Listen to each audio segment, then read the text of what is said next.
Mula nang mamatay ang mga magulang ni Baste, dinanas na niya ang kalupitan sa poder ng kanyang tiyo Erning.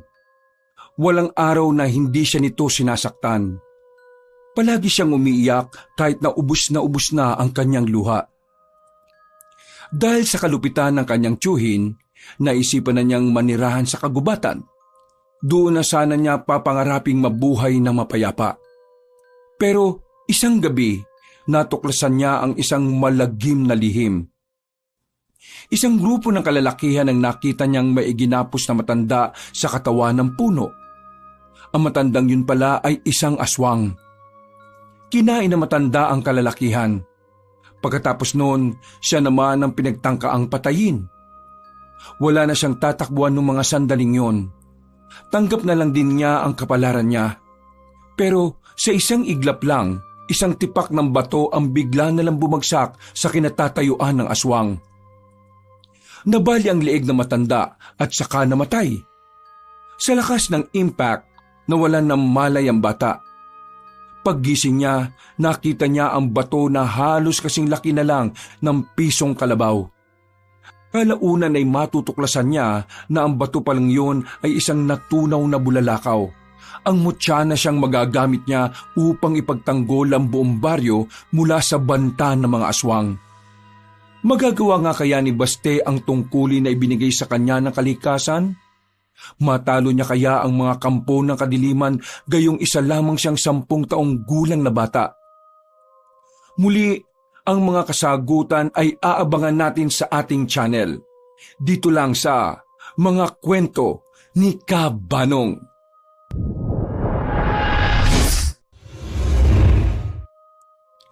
Pasa, sugat at bukol. Ito ang unang makikita sa murang katawan ng batang si Baste. Suking-suki na ang bata, pero hindi sa tindahan, kundi sa mabigat na kamay ng kanyang tiyo Erning. Mula nang mapunta siya sa poder ng matandang lalaki, walang araw na hindi siya nasasaktan. Bukod sa inaalila siya nito, nalalamog din ang katawan niya sa bawat suntok, sipa at sabunot ni Mang Erning. Hindi alam ni Baste kung ano ba talaga ang kasalanan niya sa kanyang tiyo. Nung una naman kasi ay mabait ito sa kanya. Pero isa lamang palang pakitang tao ang bungad nito sa kanya. Dahil nang tumagal na rin siya rito, naranasan niya ang pagsilip sa impyerno.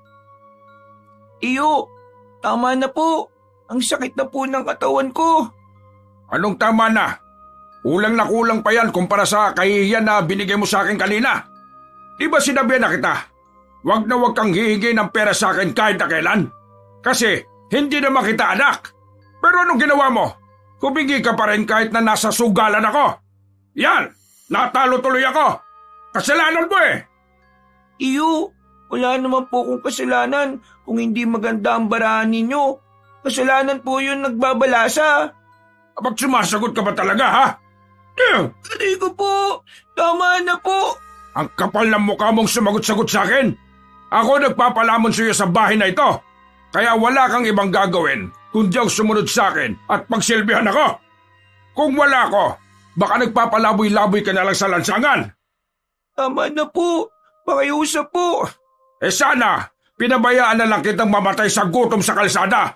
Kasi wala ka rin namang kwente. Hindi kita mapakinabangan. Alam ko na. May naisip na ako para magkaroon ka ng silbi. Iyo, tama na po. Pagod na po ang katawan ko. Wala kang karabatang mapagod. Nabubuhay ka lang sa ngayon para manilbihan sa akin. Tumayo ka dyan. Pumunta ka sa bayan.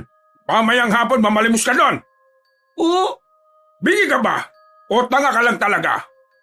Ang sabi ko, manlimos ka sa bayan para may maiuwi ka naman pera sa akin. Palagi na lang ako nagpapalamon sa'yo. Abay, palabunin mo naman ako. Visit ka. Pero ang sabi po sa akin ni Papa noon, hindi raw po maganda ang panlilimos. Nasan ba ang Papa mo? Patay na, di ba? Sinong nasa harapan mo ngayon? Di ba ako? Kaya ako ang masusunod ngayon at hindi ang tatay mong patay na dahil sa katangahan niya. Ha? Hindi ko po. Bilisan mo! Sipahin kita dyan eh. Saan niyo po ko dadalhin? Anong saan dadalhin? Diyan ka sa bakuran. Iligid mo ang sarili mo sa lupa para magmukha kang marumi. Kailangan mong magbukang kawawa para makapanlimos ka. Ayoko pang manahimik ka. Manlilimos ka. Yun ang magiging trabaho mo. Kapag wala kang naiuwing pera, ha? Malilinti ka sa akin. Naintindihan mo ba ako? Sinipa pa na matandang lalaki ang balde sa gilid na tumama naman sa likuran ng bata. Pero hindi na yun maramdaman pa ni Baste. Manid na kasi ang ilang parte ng kanyang katawan. Wala nang nagawa pa ang batang si Baste kundi ang maiyak na lamang. Nanginginig ang kanyang tuhod nang tumayo siya. Masakit din ang kanyang puwet nang umupo siya sa hagdanan.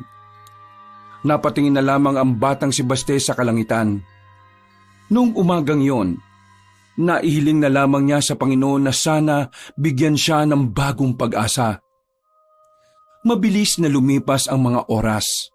Kahit na ayaw ni Baste ang gagawin niya, wala siyang pagpipilian. Palalayasin at sasaktan na naman siya ni Mang Erning kapag hindi niya ito sinunod. Marumi ang damit ng bata nang umalis na ito ng baryo. Nakisakay na lamang siya sa inuutong driver ng tricycle. Pagdating niya sa bayan, sinimulan na niya ang panlilimos. Pero mag-iisang oras na ay wala man lang nagbibigay sa kanya. Napaupo na lamang siya sa bangketa. Napatingala siya nang marinig ang pamilyar na tinig ng lalaki. Si Tommy, ang kanyang guro noong nag-aaral pa siya. "Oh, Baste, ano ginagawa mo rito sa bayan? At bakit may mga pasa at sugat ang katawan mo? Ano nangyari? Sino gumawa sa iyo niyan?" Oh, wala po ito. May mga nakaaway po kasi ako nung nakaraan habang nandilimos po ako. "Ano? Nangdilimos ka? Kaya hindi ka na pumapasok kasi yan ang ginagawa mo?" Opo, wala na po kasi sila mama at papa nung nakaraang taon pa. Wala na po kung aasahan kundi ang sarili ko lang. Kaya kailangan ko pong mamalimos. "Baste, magsabi ka nga sa akin ng totoo. Sino nanakit sa'yo? At sino nag-utos sa'yong gawin ang panlilimos na ito?" Wala po. Sariling desisyon ko po ito, Teacher Tommy. "Baste, alam mo na masama ang pagsisinungaling, di ba? Nakikita ka ng Diyos." Di ko na po alam kung anong masama at kung ano po ang mabuti. Sa mundong ito, parang normal na lang po ang lahat, lalo na po ang masasama. At kung nakikita po ko ng Panginoon, bakit niyo po ko inahayaang makaranas ng mga ganito? Hindi naman po ako masamang tao May kung anong kumirot sa puso ni Tommy. Hindi niya inakala na ganito na ang pananalita at takbo ng utak ni Baste. Para sa guro, isa lamang itong indikasyon na ang mga sinasabi ng bata ay hinuhugot nito sa mga naging karanasan nito. "Baste, nakikita ng Diyos ang paghihirap mo. Hindi siya natutulog. Pero lahat ng ito ay may dahilan. Ibinigay niya sa iyo ang pagsubok na ito dahil alam niyang kaya mo itong lagpasan." Teacher Tommy, sinasabi niya po bang sinusubok niya ang katatagan ko kahit na bata pa lamang ako? Ayos lang po ba yun? Kahit na halos mamatay na po ako sa hirap?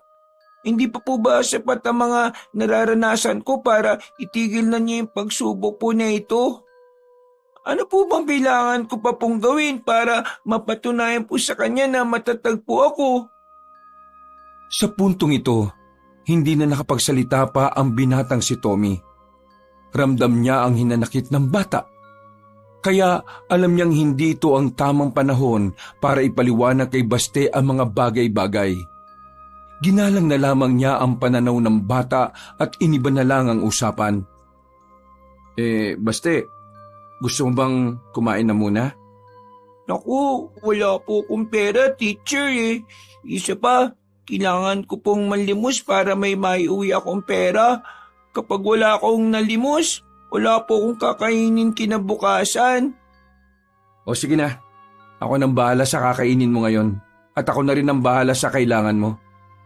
Talaga po? "Oo naman Mabuti ka naman bata Pero nakakahiya po. Hindi naman po tayo makaano-ano Dati kitang estudyante at lahat ng naging estudyante ko, anak na ang turing ko sa kanila. Masayang sumama si Baste sa kanyang dating guro. Tumungo sila sa isang kainan.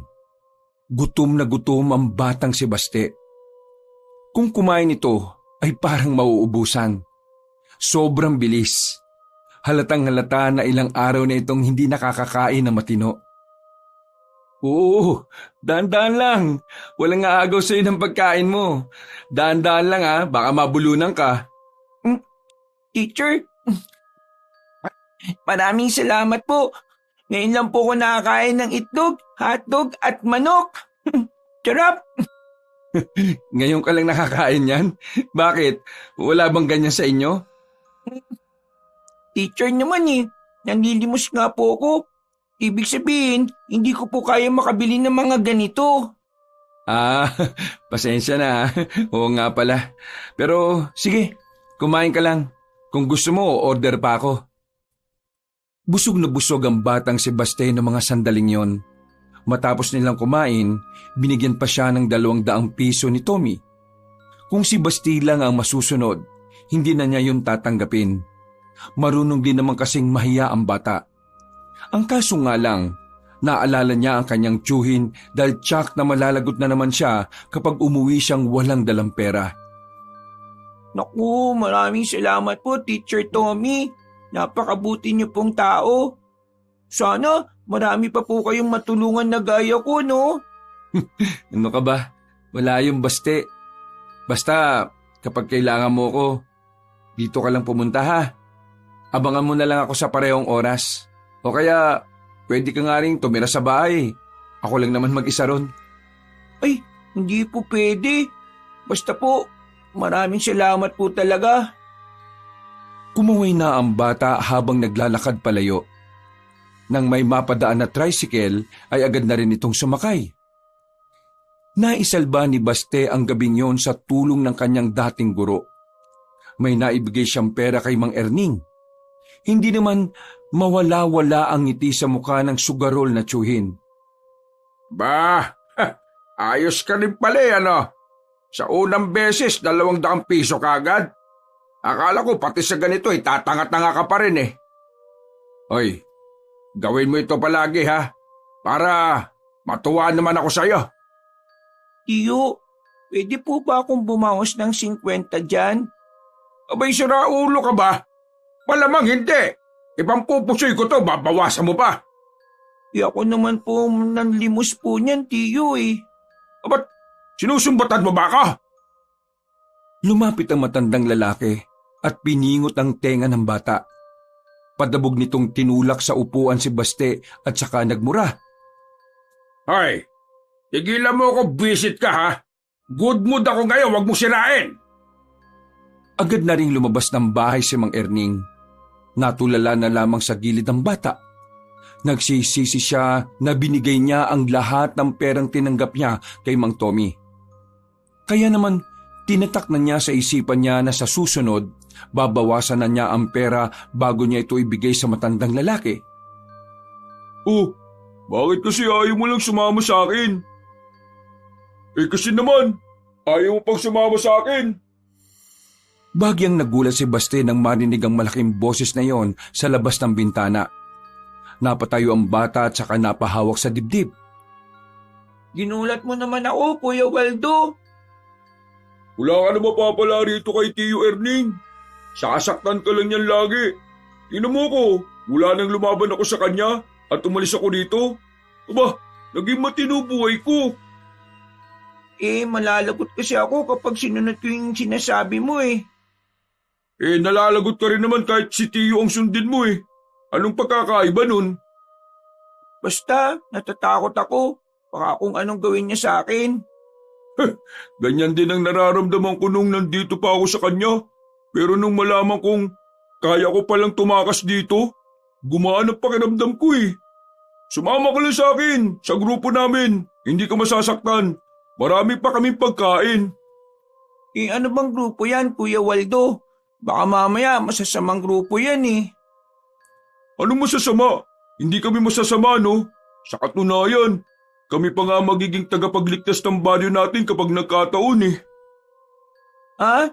Tagapagligtas? Alam mo ba kung bakit?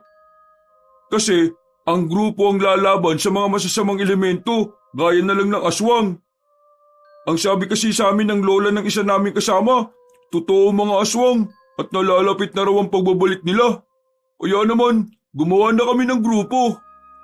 Ang samahan na pupuksa sa masasamang elemento ng mundo. Halika na, sumama ka na sa amin. Akong bahala sa'yo. May nakita na ba kayong aswang, kuya? Ha? Wala pa. Saka na po ako sasali kapag napatunayan na pong totoo ang mga aswang. Totoo nga mga aswang. Ang kulit mo. Basta, totoo. Kapag po ba sinabi kong totoong may kotseng lumilipad, maniniwala ka po ba? Malamang hindi. Wala naman ako nakikita ang ganun eh. Yun po ang dahilan kung bakit hindi po ako agad maniniwala. Aba, matalino kang bata ka ha. Pwede ka talaga sabihin eh. Kuya Waldo, may pera ka dyan? Pwede ba akong makautang? Pambira, kabata-bata mo pa. Paano mo naman ako babayaran? Nanlilimos po ako sa bayan. Babayaran na lang kita kapag nakarami ako. Ano? Nanlilimos ka? Pinagagawa sa akin yun ni Tiyo eh. May siraulo pala talaga yung tiyo mo eh no? Nung ako naman, hindi ko naman niyang ginagawa. Ano, papautangin mo ba ako o hindi?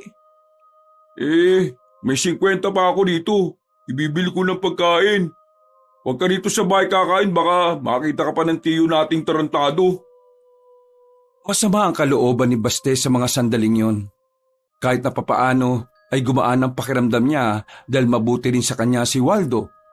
Ang lalaking si Waldo ay dati ring utusan ni Mang Erning. Pero matagal na itong nakaalis. Kaya naman ganito na lang ang pag-aalala ni Waldo sa bata, kaya lagi niyang dinadalaw si Baste. Ganun pa man, wala pa rin itong kakayahan na makuha si Baste sa pangangalaga ni Mang Erning. Nang mamatay kasi ang mga magulang ni Baste, si Mang Erning na ang nakasulat na guardian ng bata. Palihim na lumabas ng bahay ang bata. Malayo pa ang bilihan ng kanin at ulam, kaya nilakad niya yon hanggang dulo. Wala nang gaanong tao sa parting yon kapag gabi. Makikita na lang ng tao ay nasa loob ng bahay o kaya naman ng tindahan. Agad siyang kumain nang makita na ang karinderya. Pero hindi pa man siya natatapos, isang malaking kamay na ang dumakma sa maliit niyang balikat. Paglingon niya, galit na galit ang mukha ni Mang Erning.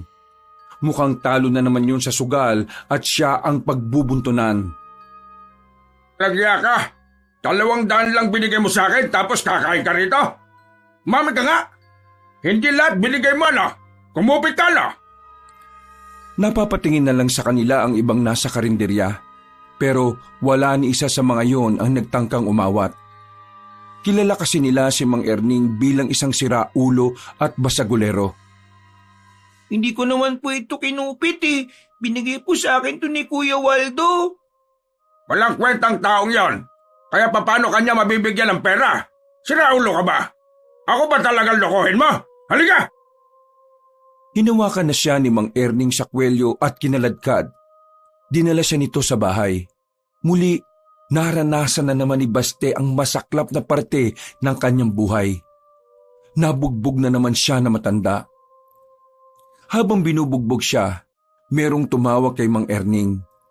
Sandaling natigil ang pananakit dahil may kinausap sa bakuran nila ang kanyang tiyuhin. Sinamantalanan niya ang pagkakataon. Nakita niya ang bintana na patungo sa gilid ng bahay nila. Habang nakikipag-usap pa si Mang Erning, wala siyang sinayang na pagkakataon. Tumalon na agad siya sa bintana. Iika-ika siyang tumakbo. Pinasok niya ang halamanan at nakarating siya sa masukal na kagubatan. Tila sumasabay din ang panahon sa kanyang pag-iyak sa mga sandaling yon.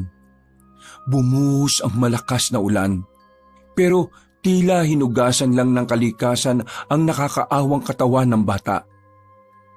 Dahil 5 minuto lang ay tumigil na rin yon. Malakas na hangin na lamang ang namamayani sa kagubatan. Diyos ko, kung talaga nakikita mo po ako, nagmamakawa po ko sa inyo. Kunin niyo na po ako. Hindi ko na po kaya eh. Makailang ulit pang natutumba sa putikan ng bata. Pero hindi niya alam kung bakit pinipili pa rin niyang bumangon. Maya-maya pa, napatigil siya sa paglalakad nang biglang makarinig siya ng malalakas na boses. Ano ka ngayon, Mang Dodong? Sinabi ko naman sa iyo eh, wag na wag mong kakantin ng nanay ko. Kasi kayang-kaya kitang patayin ngayon. Hinanap ni Baste kung saan nagmumula ang tinig na yon. Nakita na lamang niya ang grupo ng kalalakihan. May dala-dala mga flashlight ang mga yon na tinututok naman sa mukha na matandang nakagapos sa puno. Kinabahan ng bata. Pakiramdam niya, makakasaksi siya ng isang krimen. Kita niya kasing may mga hawak na mahahabang patalim ang mga lalaki. Tudasin na yan! Nang makapagpahinga na siya! Tatagay na sana ng isang lalaki matanda, pero bigla na lamang yung umangil. Sa isang iglap, nakawala sa pagkakatali ang bihag nila. Malakas ito kaya nagawa nitong habultin ng isa sa mga lalaki para sakmalin. Hindi pa nakontento ang matanda. Sinakbal ulit nito ang isa pa hanggang sa isa na lamang ang natira. Wisit ka! Anong klaseng tao ka? Tinaga ng binata ang aswang pero nakailag lang ito. Hahabulin na sana na matandang aswang ang lalaking yon pero bigla na lamang sininok si Baste. Narinig siya ng aswang na agad din namang lumingon sa kanya. Dahil dito, dumaloy na ang kaba sa sistema ng bata. Sa sobrang takot, naihin na rin siya sa salawal. Hindi niya alam ang gagawin niya. Pakiramdam ng bata, yun na ang huling sandali niya sa mundo. Hindi siya makapagsalita. Hindi rin siya makagalaw. Pinagmamasdan lang niya ang marahang paglapit sa kanya ng matandang aswang.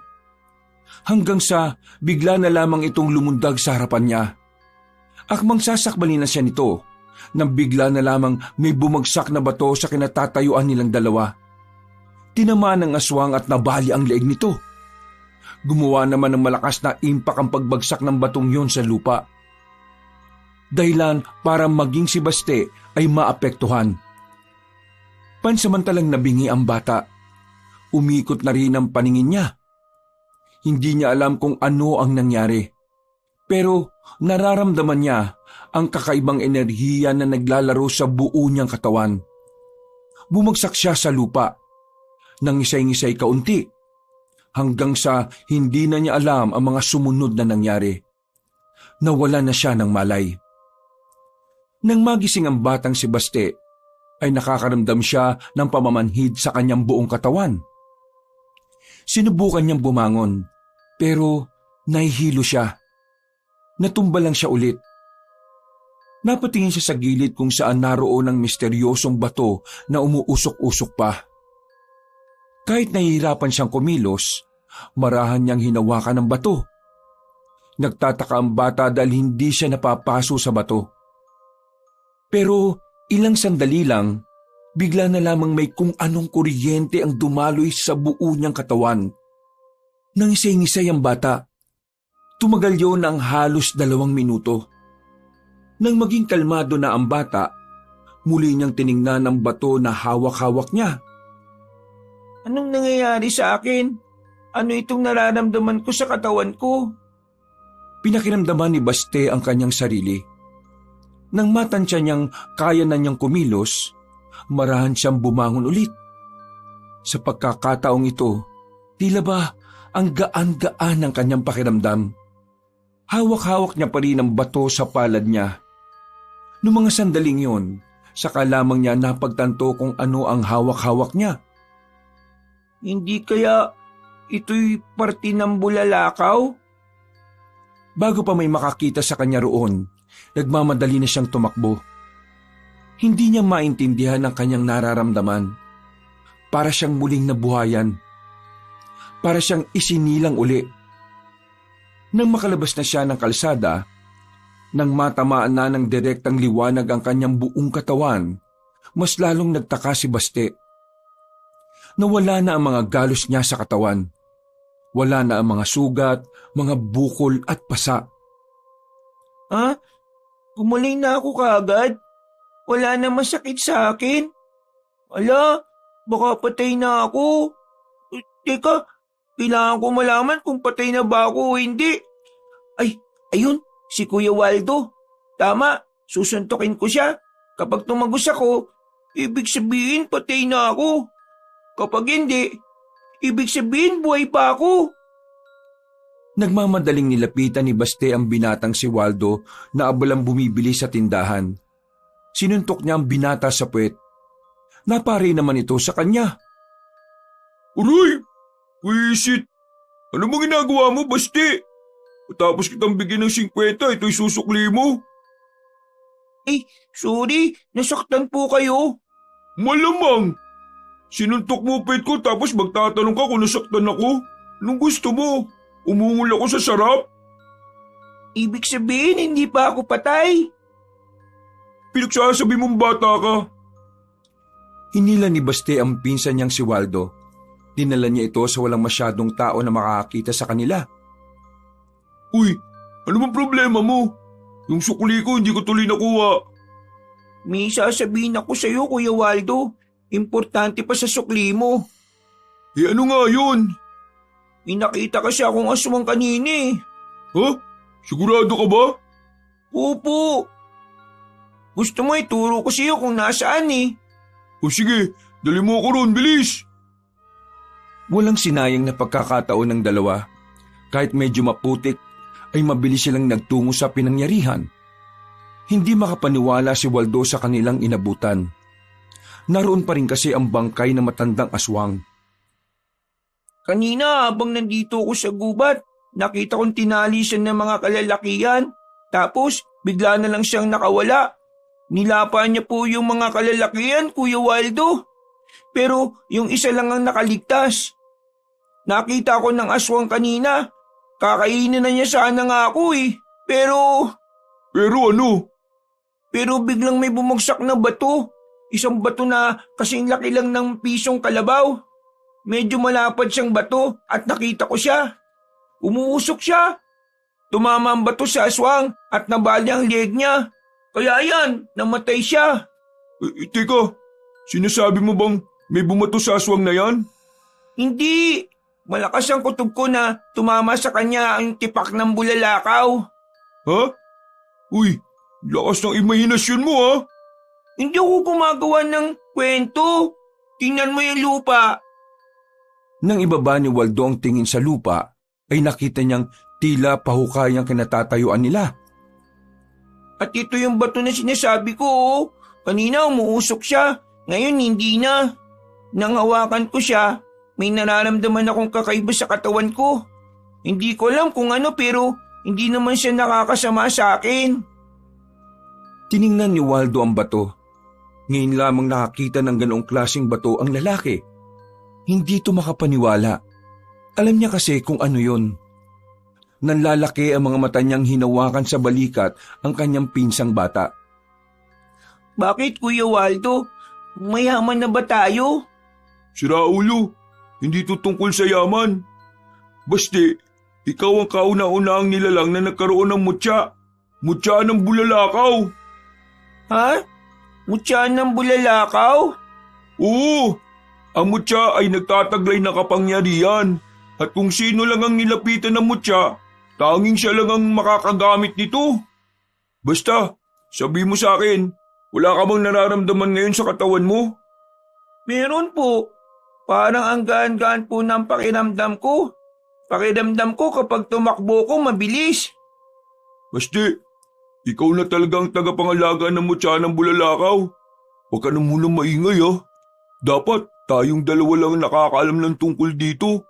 Hanggat hindi natin alam kung ano ang tunay na kapangyarihan niyan. Umangon na lamang ang batang si Baste. Naniwala siya kay Waldo dahil batid niyang una pa lang ay marami na itong alam sa mga ganoong bagay. Kahit na alam niyang masasaktan siya, ay bumalik na lang siya ulit sa bahay ng kanyang tiyuhin. Sakto naman na naroon na matandang si Erning. Mainit na naman ang ulo. Pagpasok pa lang niya sa pinto, kaldero na agad ang lumipad mula sa direksyon niya. Pero laking gulat ni Mang Erning nang masaluyon ng bata. Kahit si Bastirin ay hindi makapaniwala. Aba, marunong ka nang gumanyan ha, may pasalo-salo ka na ha. Sinundan pa ni Mang Erning ng isa pang kaldero, pero sa puntong ito ay nailagan na ni Baste. Lalong nanggalaiti ang matanda. Kinuha naman ito ang walis tambo sa gilid. Pinalo nito si Baste pero nakailag ulit ang bata. Kitang-kita ni Mang Erning kung papaanong mabilis na kumilos ang bata. Hoy, paano mo nagagawa yung lentik ka ha? Ang ano po? Nagbabangmangan ka pa? Umamin ka! May sa demonyo ka na ba? Sinanla mo na ba sarili mo sa demonyo para kalabanin ako? Hindi ko po alam ang sinasabi niyo, Tiyo. Nagugutom na po ba kayo? Kumalma si Mang Erning. Napagtanto nitong hindi niya matatamaan si Baste. Pero napapaisip pa rin ito kung papaanong nangyayaring nakakailag ang pamangkin niya. Gayong noon ay madali niya lang itong natatamaan. Ihanap mo ako ng pagkain. Baka masipa pa kita dyan eh. Bigyan niyo po ako ng pera. Bibili po ako kagad. Ha? Tiyo, Wala akong pera dito. Siraulo ka ba? di po ba? Alam niyo naman na pag bibili sa tindahan, kailangan po may pera. Teka nga, ginagawa mo ba akong tanga? Nanggigil na naman ang matanda. Tumayo ito at saka sinampal sa mukha ang bata. Pero agad namang gumana ang mutya ng bulalakaw. Sa halip na si Baste ang masaktan, ang matandang lalaki pa ang dumaing. Aray ko! Tigas kang mukha mo ah! Hindi ka normal! Bakit ganyan ang mukha mo? Bakit mainit ang mukha mo? Nakakapaso! Hindi ka na normal! Demonyo ka! Isa kang diablo! Parang mababaliw ang kanyang tiyuhin ng mga sandaling yon. Agad itong lumabas ng bahay at tumakbo. Naiwang mag-isa si Baste. Muli niyang tiningnan ang bato. Maraming salamat. Alam kong ikaw ang tumulong sa akin para hindi ako masaktan. Diyos ko, salamat dito sa regalo niyo ha. Nakangiti ang bata. Sa ganoong paraan, parang nakalimutan na agad ni Baste ang masamang karanasan niya sa kanyang tiyuhin. Kinaumagahan, saka lamang umuwi ang kanyang tiyo. Nababahala pa rin ang mukha nito nang tumingin sa kanya. Para bang natatakot na ito sa kanya. Ang dating matapang, tila nawala na rin ang yabang. Tiyo, hindi niyo ba ako sasaktan ngayong araw? He! Lumayas ka rito sa pamamahay ko! Isa kang diablo! Basta demonyo ka! Hindi ka pang karaniwang bata! Kaya lumayas ka na dito! Tiyo, ibang basti na ito. Kaya dapat maging masaya kayo. Kasi may pamangkin na kayong makakaroon ng silbi sa baryong ito. Hindi na nakapagsalita pa si Mang Erning. Nagmamadali na lamang itong pumasok sa loob at pinagtsaran siya ng pinto. Hindi na malaman ni Baste kung saan siya titira ngayon. Habang naglalakad, merong nakasalubong na matandang babae si Baste. Palangiti ito sa kanya. At dahil bata pa, madaling naniwala ang bata na ang matandang yon ay may mabuting kalooban.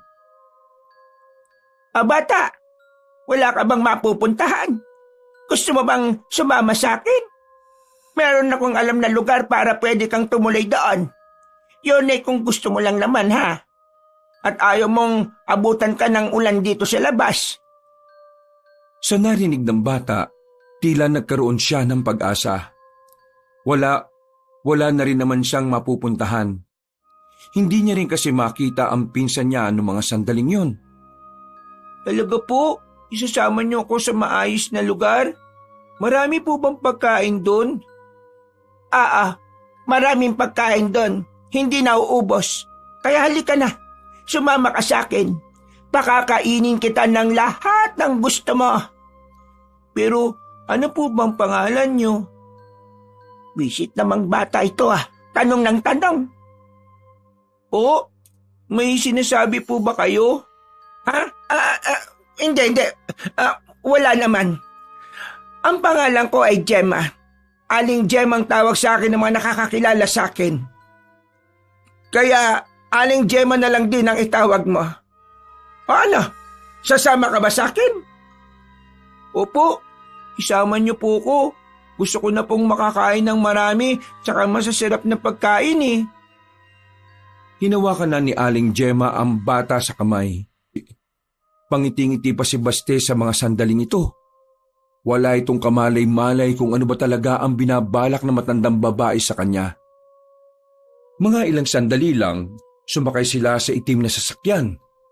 Pagpasok ng bata ay nagkunwari siyang nawalan ng malay.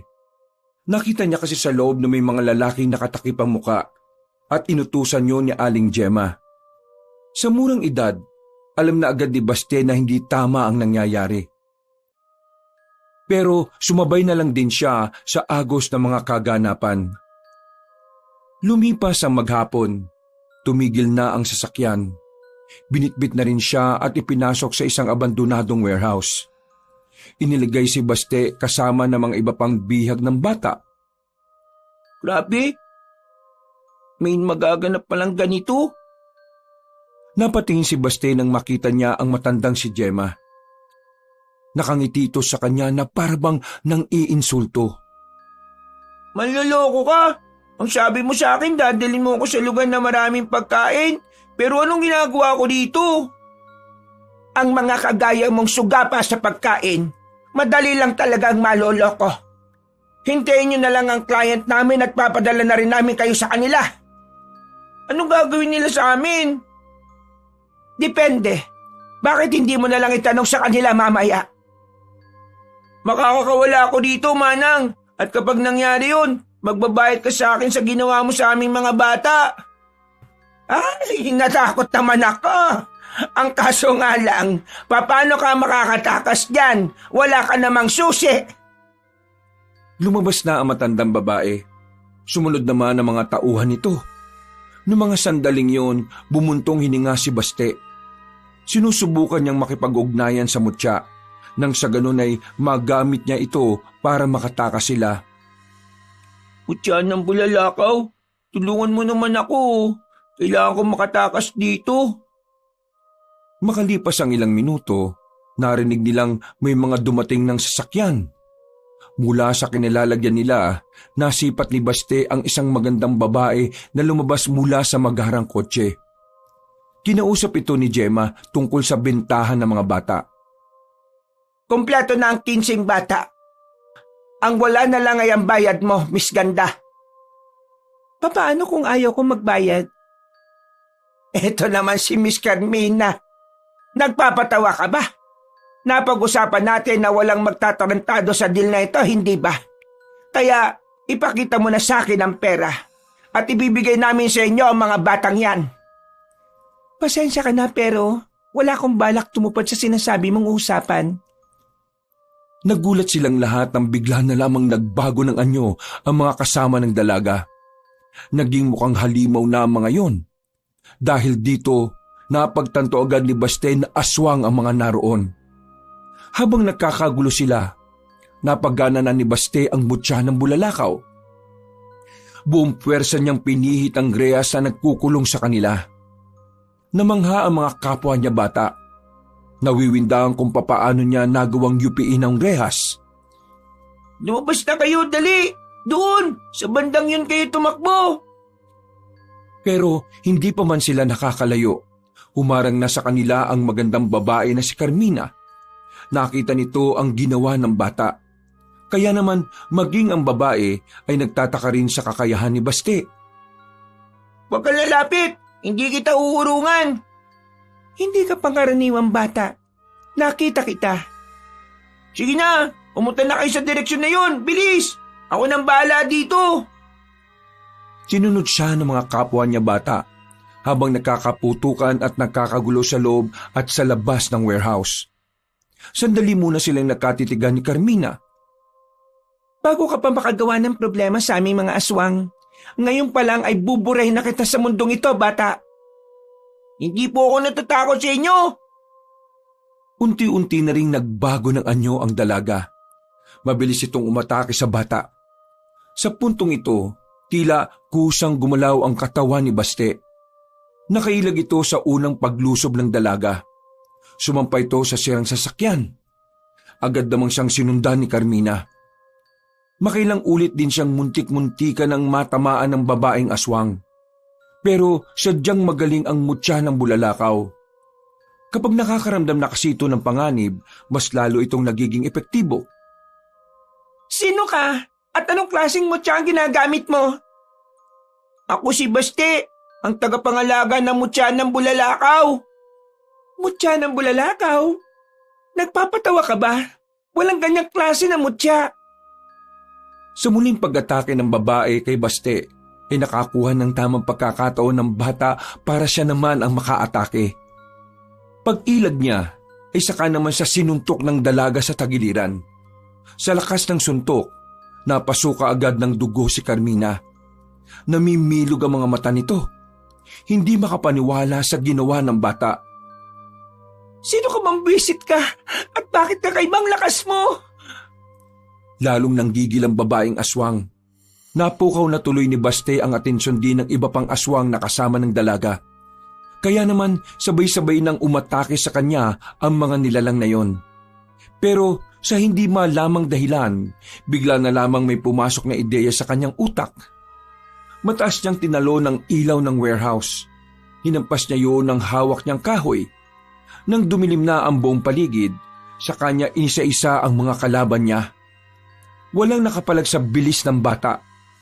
Bawat suntok niya may tumutunog na nababaling buto. Nasa ka bang bata ka? Magpakita ka! Nandito lang po ako sa tabi niyo.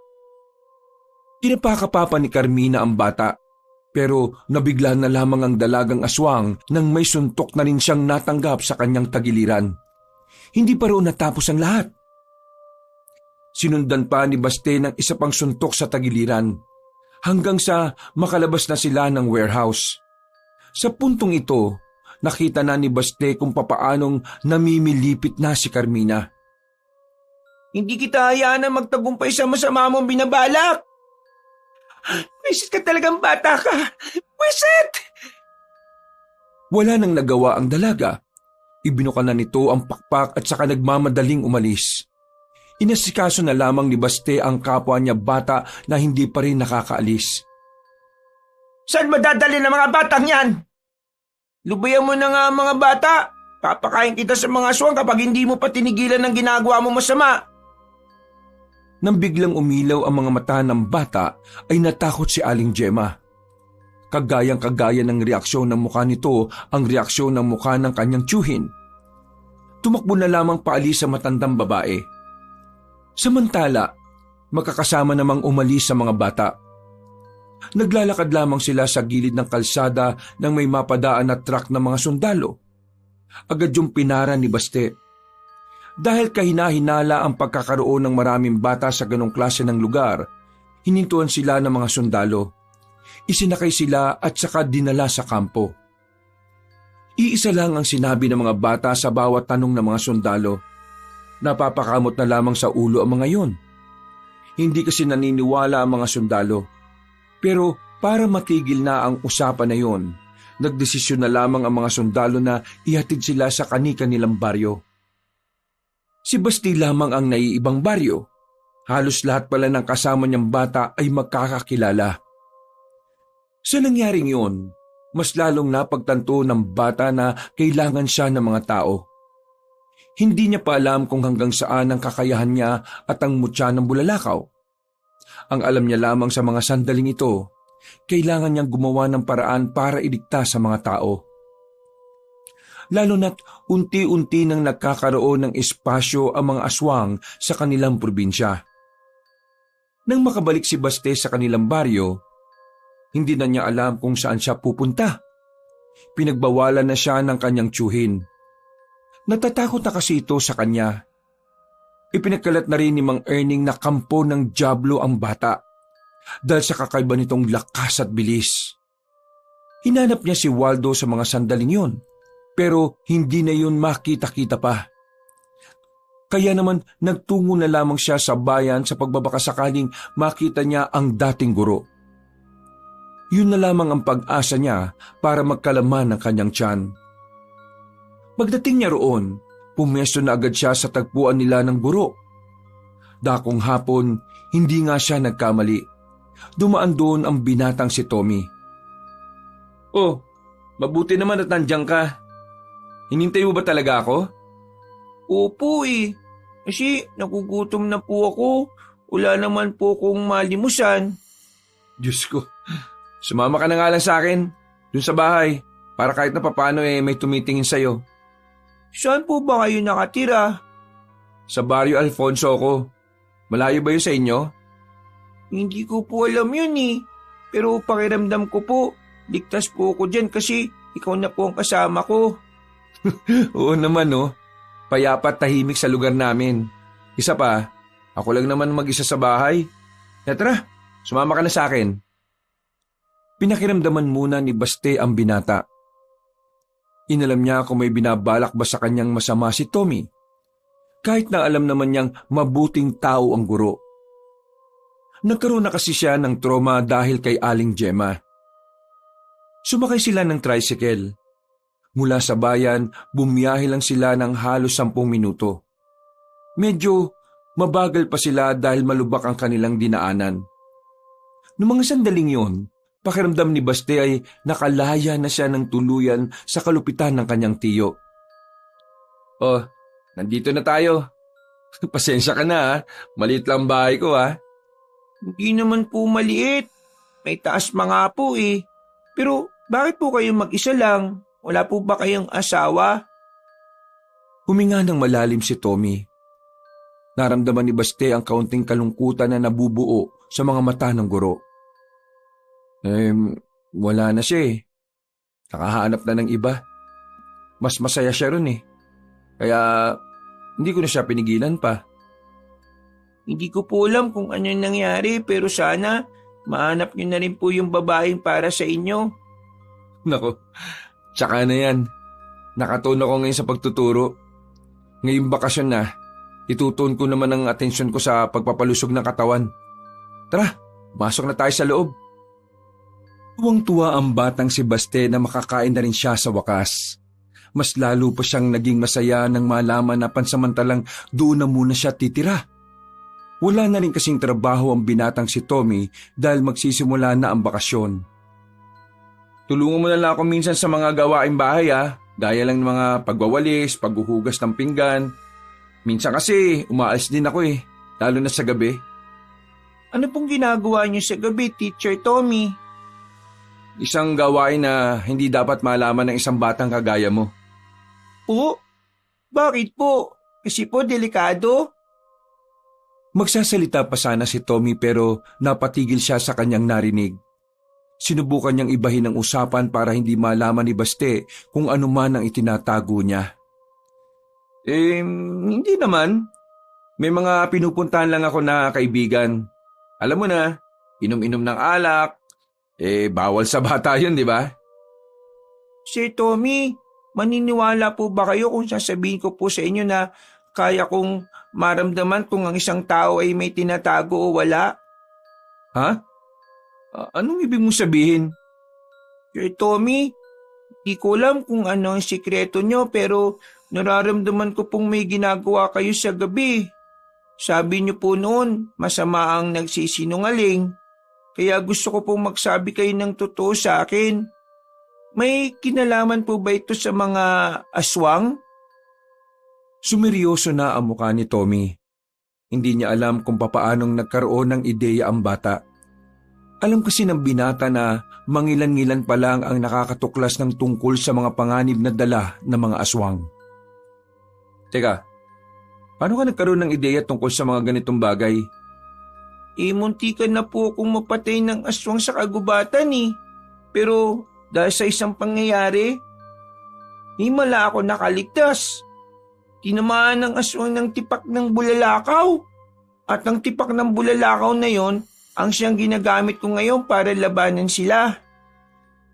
Inilabas ni Baste ang mutya ng bulalakaw na sa mga sandaling yon ay aktibong-aktibo. nakikita nilang umuusok-usok yun ng bahagya. Mula po nung mapa sa akin to, marami nang nagbago sa akin. Isa sa mga naging kakayahan ko ay ang sinasabi ko nga po sa inyo kanina. Kaya kong malaman na may itinatago po kayo. Pero hindi ko po alam kung ano yun. Sige, sasagutin ko ang tanong mo. Pero sagutin mo muna yung itatanong ko. Ano po yung tanong nyo, teacher? Ang batong yan, mutya ba yan? Opo, ang tawag daw po dito sabi sa akin ng pinsan ko, mutya ng bulalakaw. Ano? Mutya ng bulalakaw? Ang isang pambihirang mutya na hindi basta-basta nakukuha dahil ipinagkakalob lang ito mismo ng kalikasan? Opo, ngayon po, ako naman po ang sagutin nyo. Sige. May kinalaman sa mga aswang ang trabaho ko sa gabi. Dahil kagaya mo, nangangalaga rin ako ng isang mutya. Pero ang sa akin naman ay mutya ng kidlat. Kaso, patagal ng patay ang mutya ko. Kaya naman, nilalabanan ko ang mga aswang gamit lang ang kakayahan at kaalaman ko sa pakikipaglaban. Marami po ba kayo nakalaban na? Bakit po kayo nakikipaglaban sa kanila? Ano pong dahilan nyo? 2 aswang pa lang naman ang nakakalaban ko. Nakatakas pa yung isa. Ginagawa ko to dahil pinaslang nila ang mga magulang ko noon. Kaya ngayon, gusto kong ibigay ang hustisya para sa mga magulang ko. Ikaw, bakit mo sila kinakalaban? Bukod sa kailangan mo magamit ang mutya na hawak mo. Anong dahilan mo? Gusto ko pong patunayan sa tiyo ko na may direksyon ng buhay ko. Gusto ko pong malaman niya na ang batang minamaltrato niya kaya makatulong sa mga tao. Lumabas din ng totoo. Sinasabi ko na nga ba at ang tiyo mo talagang nang-aabuso sa iyo . Pero ayos na po ko. Sa nakikita niyo po, nawala na agad ang mga galos ko sa katawan. Dahil po yun sa pagtanggap ko sa mutya ng bulalakaw. Teacher, gusto ko po samahan kayo sa laban. Magtulungan po tayo. Alam ko pong may kanya-kanya tayong dahilan para tayo lumaban. Pero may iisa po tayong dahilan na nag-uugnay sa atin. Yun po yung mapigilan ng mga kampo ng kadiliman na pagharian ng probinsya natin. Alam mo, Baste, talagang nabibigla ako sa mga nalalaman ko tungkol sa iyo . Hindi ko inakala na ganito na kamature ang pag-iisip mo. Well, sige. Makikipagtulungan ako sa iyo. Inilahad ni Baste ang kanyang maliit na kamay. Nakipagkamay din naman sa kanya si Tommy. Noong gabi din yun, maraming bagay na ipinaliwanag si Tommy kay Baste. Mga bagay na may kinalaman sa mga makakalaban nilang aswang. Sige na. Magpahinga ka na muna, Baste. Bukas na bukas din ipapakilala kita sa mga kasamahan ko. Po? May mga kasamahan po pala kayo? Oo. Mga kagaya natin na may kanya-kanyang dahilan. Humiga na rin ang batang si Baste sa papag. Si Tommy naman ay bumaba na rin. Habang nakatingin sa kisame, muling pinagmasdan ni Baste ang bato na hawak-hawak niya. Napapangiti na lamang din siya dahil dito. Pakiramdam niya kasi ang batong yon ang sumalba sa buhay niya. Sana lagi ka nandito. Sana hindi ka na mawala sa akin. Ikaw ang buhay ko, tipak ng bulalakaw. May ngiti sa muka na nakatulog na lamang ang bata. Kinabukasan ay maaga siyang ginising ni Tommy para mag-almusal. Sumilay agad ang malapad ng ngiti ng bata nang makita ang mga nakahain na pagkain sa lamesa. Pero nawala ang ngiti ng bata nang makitang tila may kakaibang mensahe ang mga mata ng kanyang guro. Teacher, may masamang balita ba na dumating? Nababasa ko po sa mga mata ninyo . Oo, dumating kaninang 6:00 ang 2 na kasamahan ko. Ang sabi nila, nagsimula nang umatake ang mga aswang. Inunan nila ang kuta ng mga kasama namin sa gubat. Ano po nangyari sa kanila? Nakaligtas po ba silang lahat? Hindi eh. Sa 10 kasamahan namin, lahat yun patay. Wala silang nagawa. Binigla sila eh. Hindi sila nakapaganda. Ano pong kailangan natin gawin? Yan ito. Mamaya, kapag pumunta tayo ron, malalaman natin kung anong magiging desisyon ng mga kasamahan ko. Pagkatapos mong kumain, maligo ka na ha. May binili akong mga damit ng pambata dyan. Suotin mo yon. Pagkatapos kumain ay agad nang nag-asikaso si Baste sa kanyang sarili. Maya-maya lang din ay umalis na rin sila ni Tommy. Hindi naman kalayuan ang kampo ng mga manunugis sa Tantingero. Nakarating din sila kaagad doon. Bumungad agad sa kanila ang mga bangkay. Sa mga sandaling yon, naramdaman ni Baste ang pagtindigan ng kanyang balahibo. Ngayon niya lang napagtanto na hindi pa rin pala niya kayang makakita ng mga taong patay. Ipinakilala siya ni Tommy sa mga kasamahan nito. Pero dahil masyadong abala ang mga iyon sa nangyari, hindi na rin siya masyadong naintindi. Kaya naman, kahit na naroon pa si Tommy, nagpaalam na muna siyang umuwi. Pumayag naman ito sa kanya. Habang naglalakad pabalik sa bahay ng kanyang guro, isang lalaki naman ang humarang sa kanya. Masama ang tingin nito sa kanya. Kaya naman napatigil agad ang bata. Nagtataka kung ano ang gagawin ng lalaking kaharap niya. Walang galang na po. Pero magkakilala po ba tayo? Bigla-bigla na lamang siyang hinawakan ng lalaki sa kamay at sapilitang dinala sa isang iskinita. Ano po kasalanan ko? Anong ginagawa niyo sa akin? Ikaw bata ka. Ikaw ang batang nakita kong tinapakan ng tipak ng bulalakaw. Ikaw yung mutika ng patayin ng aswang, no? Ikaw po ba yung lalaking tumakbo? Nasaan yung tipak ng bulalakaw? Ibigay mo sa akin! Pwersahang kumalas ang bata sa pagkakahawak ni Arnel. Pero hindi pa rin nawawala ang inis sa mukha ng lalaki. Hindi ko po pwedeng ibigay ang mutya ng bulalakaw. Ako po ang tagapangalaga nito. Kung hindi mo ibibigay sa akin, huwag kang umangal na masasaktan kita ngayon. Ayaw ko pong masaktan ka. Aba, nagyayabang ka pa talaga ngayon, ha? Tingnan natin! Nang aamba ng lalapit si Arnel, ay bigla na lamang nahawakan ni Baste ang braso ng lalaki. Hinilan niya ito ng malakas. Sumubsob ang lalaki sa lapag. Ariko! Kapag hindi ka po tumigil, babaliin ko po ang braso nyo. Una! Aray, tama na! Binitiwan na rin ni Baste ang braso ng binata. Dumadaing pa ito ng tumayo at tumarap sa kanya. Wala na mapa sa akin ng mutya ng bulalakaw. Hindi na ako pangkaraniwang bata. Kaya bago po kayo gumawa ng ganitong kalokohan, kailangan niyo po munang alamin kung sino ang binabangga ninyo. Ayos ka rin, ha? Pasimple kang nagyayabang, ha? Kinuha ni Baste ang bato ng bulalakaw na nakaipit sa bewang niya. Inabot niya sa binata. Oh, akala ko ba hindi mo ibibigay sa akin yan? Ibibigay ko sa iyo to para malaman ninyo na ang mutyang ito ay para lang sa isang tao. Inihagis ni Baste ang bato. Nasalo naman yun ni Arnel pero napasigaw ito nang mapaso ang palad nito. Aray! Wisit! Bakit ang init ang bato na yan? Kinuha ulit ni Baste ang bato at normal niya lang hinawakan yon. Ibinalik niya ang bato sa kanyang tagiliran. Napapailing itong tumingin sa binatang hanggang ngayon ay naguguluhan pa rin.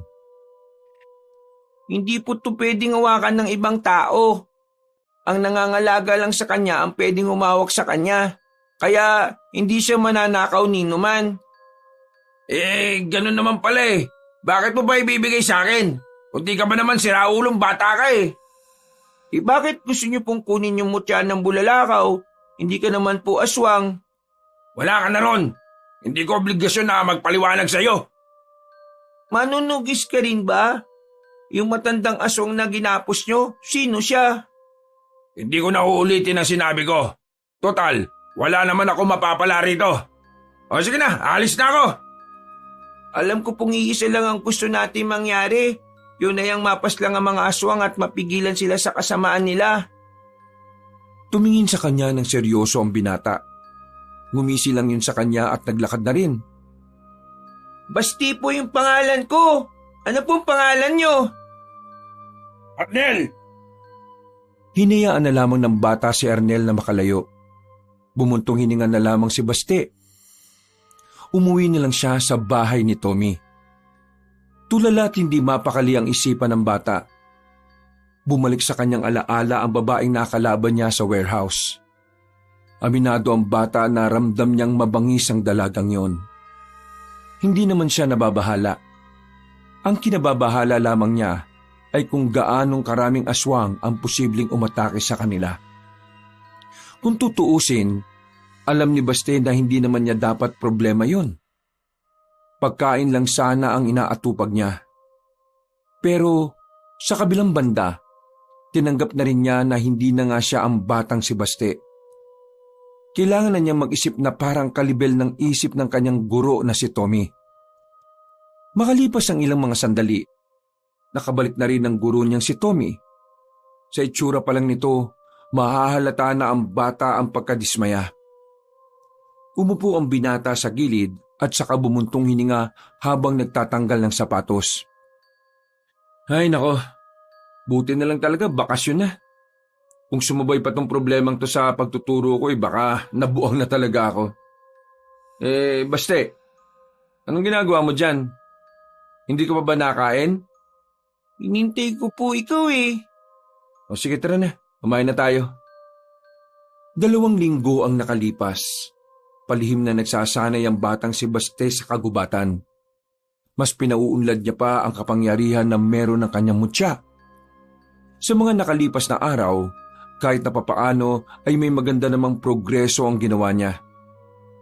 Mas naiintindihan na niya kung kailan niya dapat mas kailangan ng mutya ng bulalakaw. Natuklasan din niya na meron din parang ibang kakayahan ng mutya. Gaya na lamang ng pag-amoy para sa mga aswang. Pati na rin ang pagpapatigas ng kanyang kamao na magagamit niya kung siya ay susuntok sa kalaban. Siguro naman, kakayanin ko na makaharap sa maraming aswang sa ganitong kalagayan. Kakayanin mo na talaga. Nagulat ang bata nang marinig ang tinig na iyon na parang pinsan na si Waldo. Nagtaka ang bata kung anong ginagawa nito sa baryo na malayo naman sa kanila. Uy, Kuya Waldo, anong ginagawa mo dito? Ikaw, anong ginagawa mo rito? Nag-iinsayo. Mas pinapalakas ko pa yung mutya ng bulalakaw. Hindi ka man lang nagsabi sa akin na umalis ka na sa baryo natin ha. Pero ayos lang, di naman ako nagtatampo. May sinamahan akong manunugis, Kuya Waldo. Dati ko pong guro. Isinali niya ako sa samahan nila. Ang kaso, dahil bata nga lang ako, di naman nila ako masyadong napapansin. Ang tigas naman kasi ng bumbunan mo eh. Sabi ko kasi sa'yo, sa amin ka sumali. Rekta, pasok ka na kaagad. Kasi alam mo kung bakit? Kapag sumali ka sa amin, ikaw ang kauna-unahang miyembro na may mutya. Hindi na mahalaga sa akin kung saan po akong grupo na bibilang. Ang mahalaga sa akin, kung paano ako makakatulong sa lumalalang problema. Alam ko ang nangyayari. May mga aswang na rin kasing nagpakita sa baryo natin. Pero hindi naman sila nanggugulo. Nakakabahala lang talaga kasi palapit na sila ng palapit sa mga tao eh. Sa baryo natin, meron na? Naku, si Tiyo kaya, kumusta siya? Pambira ka naman talagang bata ka oh. Ano pang pakialam mo dun? Pabayaan mo siyang malapa ng aswang. Wala namang ginawang maganda sa iyo yung taong yun eh.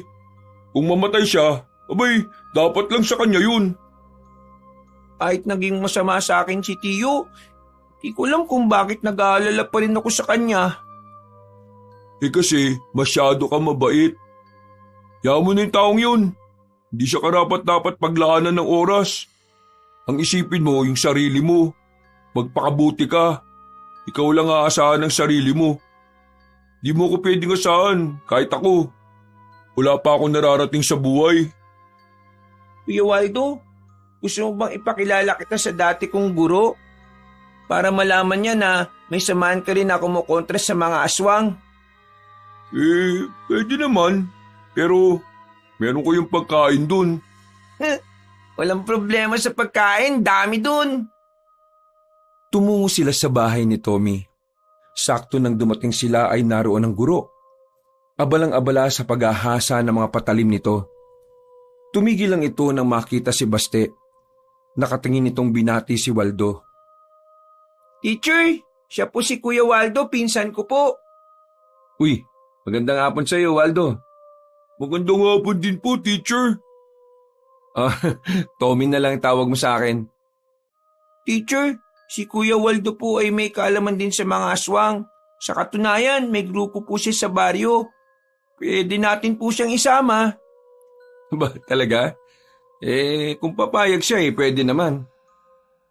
Hindi ko kayang bitiwan yung pinakamamahal kong grupo Pero sa mga sandaling ito, gusto kong ako ang maging mukha ng samahan namin bilang representative. Kaya kinararangal kong mapabilang. Kuya Waldo, di mo naman po kailangan maging formal Sige, ganito na lang gawin natin. Bubuo na lang tayo ng sarili nating grupo. Hindi na kasi sila magpapasali Sa katunayan, ayaw ka rin nila, Baste. Wala silang tiwala sa'yo kasi nga bata ka lang daw. Pero kumalas na rin ako sa kanila. Iba na yung mga plano nila Sobrang layo na sa mga napag-uusapan namin. 3 lang po tayo. Kakayanin ba natin sila kung 3 lang tayo? Pero kung 4 tayo, pwede natin silang kayanin. Sabay-sabay silang napalingon sa labas ng bakuran nang marinig ang tinig na yon. Arnel? Magkikilala po kayo? Kapatid ko siya. Kumusta, kuya? Akala ko ba matagal mo nang binitiwan ng pagiging manunugis? Wag mo akong tanungin. Magpaliwanag ka sa akin, Bakit ngayon ka lang nagpakita? Ang tagal kong iniisip kung ano nangyari sa'yo nung pinatakas tayo ni Papa at Mama Di tinangay ako sa ilog nun habang natakas tayo. Tinangay ako ng ilog nung habang natakas tayo. Hinabol ko kayo pero nabigo ako. Huwag ka mag-alala. Nakaligtas naman ako Kita mo naman, di ba? Nasa harapan mo ako ngayon. Anong ginawa mo? Bakit hindi mo kagad ako hinanap? Hinanap kita, no? Pero nakita kong unti-unti mo nang naabot ang pangarap mo. Kaya hindi na kita inabala pa. Ayaw ko maging pabigat sa lahat ng gusto mong gawin. Habang wala ako sa tabi mo, ginagawa ko din yung parte ko para mabigyan ng hustisya yung pagpatay nila sa mga magulang natin. Gumawa rin ako ng sarili kong grupo. Ang kaso nga lang dalagas din sila ng mga aswang. Gagi ka. Namiss kita, no? Nagyakapan ng dalawang magkapatid. Nakaramdam naman ng saya si Baste sa mga sandaling yon. Gumaan kahit papaano ang pakiramdam niya. Sana lahat may sweet na kapatid. Kuya, itong batang ito ang magiging susi natin sa laban. Bakit? Ano mo ba ang tungkol sa mutya niya? Oo, naroon ako nung bumagsak yung tipak ng bulalakaw Pinagtanong-tanong ko sa mga kakilala ko kung anong klase ng mutya ang mula sa bulalakaw. Ang sabi nila, ito raw ang eksaktong pamatay sa mga aswang. Ito lang daw ang nag-iisang mutya na hindi kayang kontrahin ng mga aswang kahit gumamit pa sila ng itim na salamangka. Baste, kailangan mong maging matibay ngayon. Pasensya ka na kasi kabata-bata mo pa. Pero ikaw ang aasahan naming lahat pala dito. Huwag ka mag-alala. Hindi ka naman namin pababayaan Nandito pa rin naman kaming 3 para tulungan ka. Huwag din po kayong mag-alala. Hindi po ako magiging mahina. Lahat po gagawin ko para manalo tayo sa laban. Kung ganun, ihanda na natin ang sarili natin. Pumasok na sila sa loob ng bahay at saka nagsagawa ng kanilang plano. Nagbatuan sila ng mga opinyon. Kahit ang batang si Baste ay nagagawa rin makapagbigay ng suwestyon. Pagdating ng kinagabihan, nakatambay lang sila sa bakuran. Kanya-kanya na silang may hawak ng patalim. Habang ang batang si Basti naman ay kamaulang ang gagamitin sa magiging laban. Pinsan, sigurado ko bang wala kang gagamitin kahit na anong patalim? Kamao lang ang gagamitin ko. Di ko na kailangan pang gumamit ng kahit na anong matalas na bagay.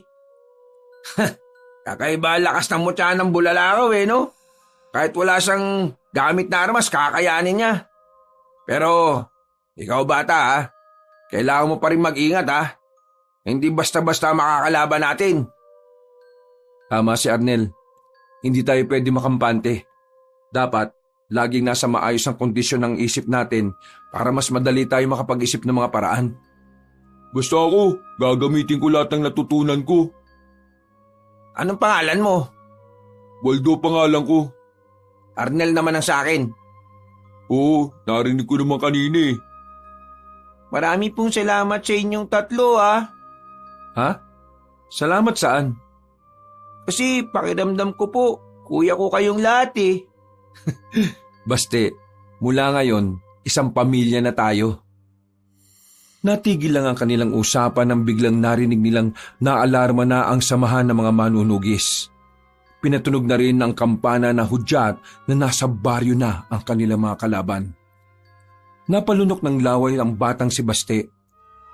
Sa mga puntong ito, nararamdaman na nila ang mutya ng bulalakaw. Tila nagliliyab na ito at handang-handa na ring sumabak sa madugong labanan. Kalmado pa ang kalooban nila ng mga sandaling yon, pero minabuti na rin nilang rumonda sa lugar.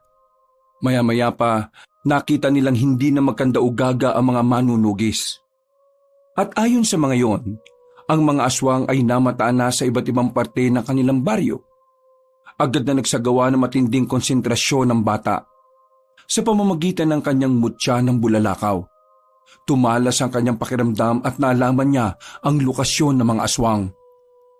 Nagtatago lang ang mga nilalang sa pagitan ng baryo at ng gubat. Mga naghihintay lang ng pagkakataon kung kailan aatake. Nakaabang sila. Kailangan po natin silang unahan. Sige, susundan ka namin. Birahin ka agad natin.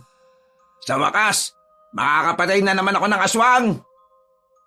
Hindi sila nag-atubili na tumungo sa kinaroroonan ng mga nilalang. Ilang minuto lang pagdating nila doon, nadatnan nga nila ang mga aswang na nagtatago. Bigla silang inatake ng mga yon. Mabuti na lamang ay nakahanda na sila sa mangyayari. Nakipagsagupaan sila. Kitang-kitang mabilis din ang mga aswang, kaya hindi naging madali para sa kanila na saglitin ang laban. Bukod kasi sa mabibilis sa mga yon, lumalamang pa ang mga aswang dahil sa mga nagtataasang puno na pinagtataguan ng mga yon. Kakaiba mga aswang to, parang pinagandaan din nila ang pagharap natin. Alam na siguro nila ang tungkol sa mutya ng bulalakaw. Ang babaeng may pangalan na Carmina, nakalaban ko na siya pero nakatakas siya Siguro siya ang nagsabi sa mga kasama niya tungkol sa akin at tungkol na rin sa mutya ng bulalakaw. Biglang may lumitaw na aswang sa gilid ni Baste. Akmang sasakmalin siya nito pero dahil nakahanda naman ng bata, nagawa niya itong ilagan. Sinuntok niya ng malakas ang mukha ng aswang. Narinig pa nilang tumunog ang panga ng aswang. Bumagsak sa lapag at nangisay-ngisay at tuluyan ng namatay. Pabirang lakas yan, Baste! Alerto! Lumabas na ang aswang at sabay-sabay na lumusob sa kanila. Nakipagsabayan ng 4 sa mga yon. Para mas madali ang laban, ay unti-unti nilang dinala ang mga aswang sa walang puno. Bumalik sila sa baryo at sinundan sila ng mga aswang hanggang sa bakanting lote. Ito na pagkakataon natin! Wala na silang pagtataguan! Muling umatake ang mga nilalang.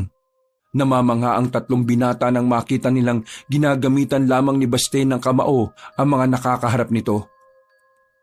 Lahat ng iyon ay bumubulagta. Namamatay kahit suntok lang ang ginagawa ng bata. Mga ilang sandali pa, naubos na rin nila ang unang hanay ng mga aswang. May tinamon na rin naman silang sugat, pero hindi naman yon malalalim. Ayos lang ba kayo? Tumango lamang silang bilang tugon. Aabante na sana sila sa susunod na pinagtataguan ng mga aswang nang biglang may mga dumating na naman. Isang grupo ng mga aswang na pinamumunuan ng isang babae. Ang babaeng pamilyar kay Baste. Siya yung babaeng yun. Siya ang nakalaban ko nung nasa abandonadong warehouse ako. Insan, sabihin mo nga, mabangis ba ang babaeng yan? Opo, mabangis din siya. Kaya hindi natin siya dapat minamaliit. Pinalibutan sila ng mga aswang. Tila nakikiramdam muna sa kanila ang mga yon. Hindi rin matukoy ng batang si Baste kung ano ang binabalak ng mga kalaban nila. Nagtataka ang mga yon kung bakit nakatayo at nakapalibot sa kanila ang mga aswang. Ano? Naduduwag na ba kayo? Lumapit kayo at magkaalaman na! Walang nagsasalita sa mga aswang. Nanatiling nakatingin lang sa kanila at hindi man lang gumagawa ng kahit na anumang masamang kilos. Naghinala na si Baste sa mga pagkakataong ito. Palagay niya walang balak na umatake sa kanila ang mga aswang na kaharap nila. Napagtanto niya na gusto lamang sila nitong manatili roon para hindi nila mapuntahan agad ang ibang lugar na aatakihin ng mga ito. Kailangan na po nating umalis. Pinatatagal lang nila ang oras natin dito para magkaroon ng pagkakataon ng ibang aswang na umatake sa ibang parte ng lugar natin. Napansin ni Baste na tila nabigla ang babaeng si Carmina. Kaya naman, bago sila makaalis doon, ay bigla na lamang nagsikilo sa mga aswang. Talagang hindi sila papaalisin ng mga yon. Dito lang kayo. Kami ang kalaban ninyo. Nagsimula muli ang banatan. At sa pagkakataong ito, mas naging agresibo ang mga aswang. Kaya ang apat, halos hindi sila makalayo-layo. Magkakadikit lamang sila at magkakatalikuran. Sa ganitong posisyon, nahihirapan ang mga aswang na makalapit sa kanila. Pero alam ni Baste na hindi dapat tumagal ang laban na yon. Nakikita niya kasing tila hindi rin naman handang makipaglaban ang mga aswang. Pinapatagal lang talaga ng mga yon ang pananatili nila roon.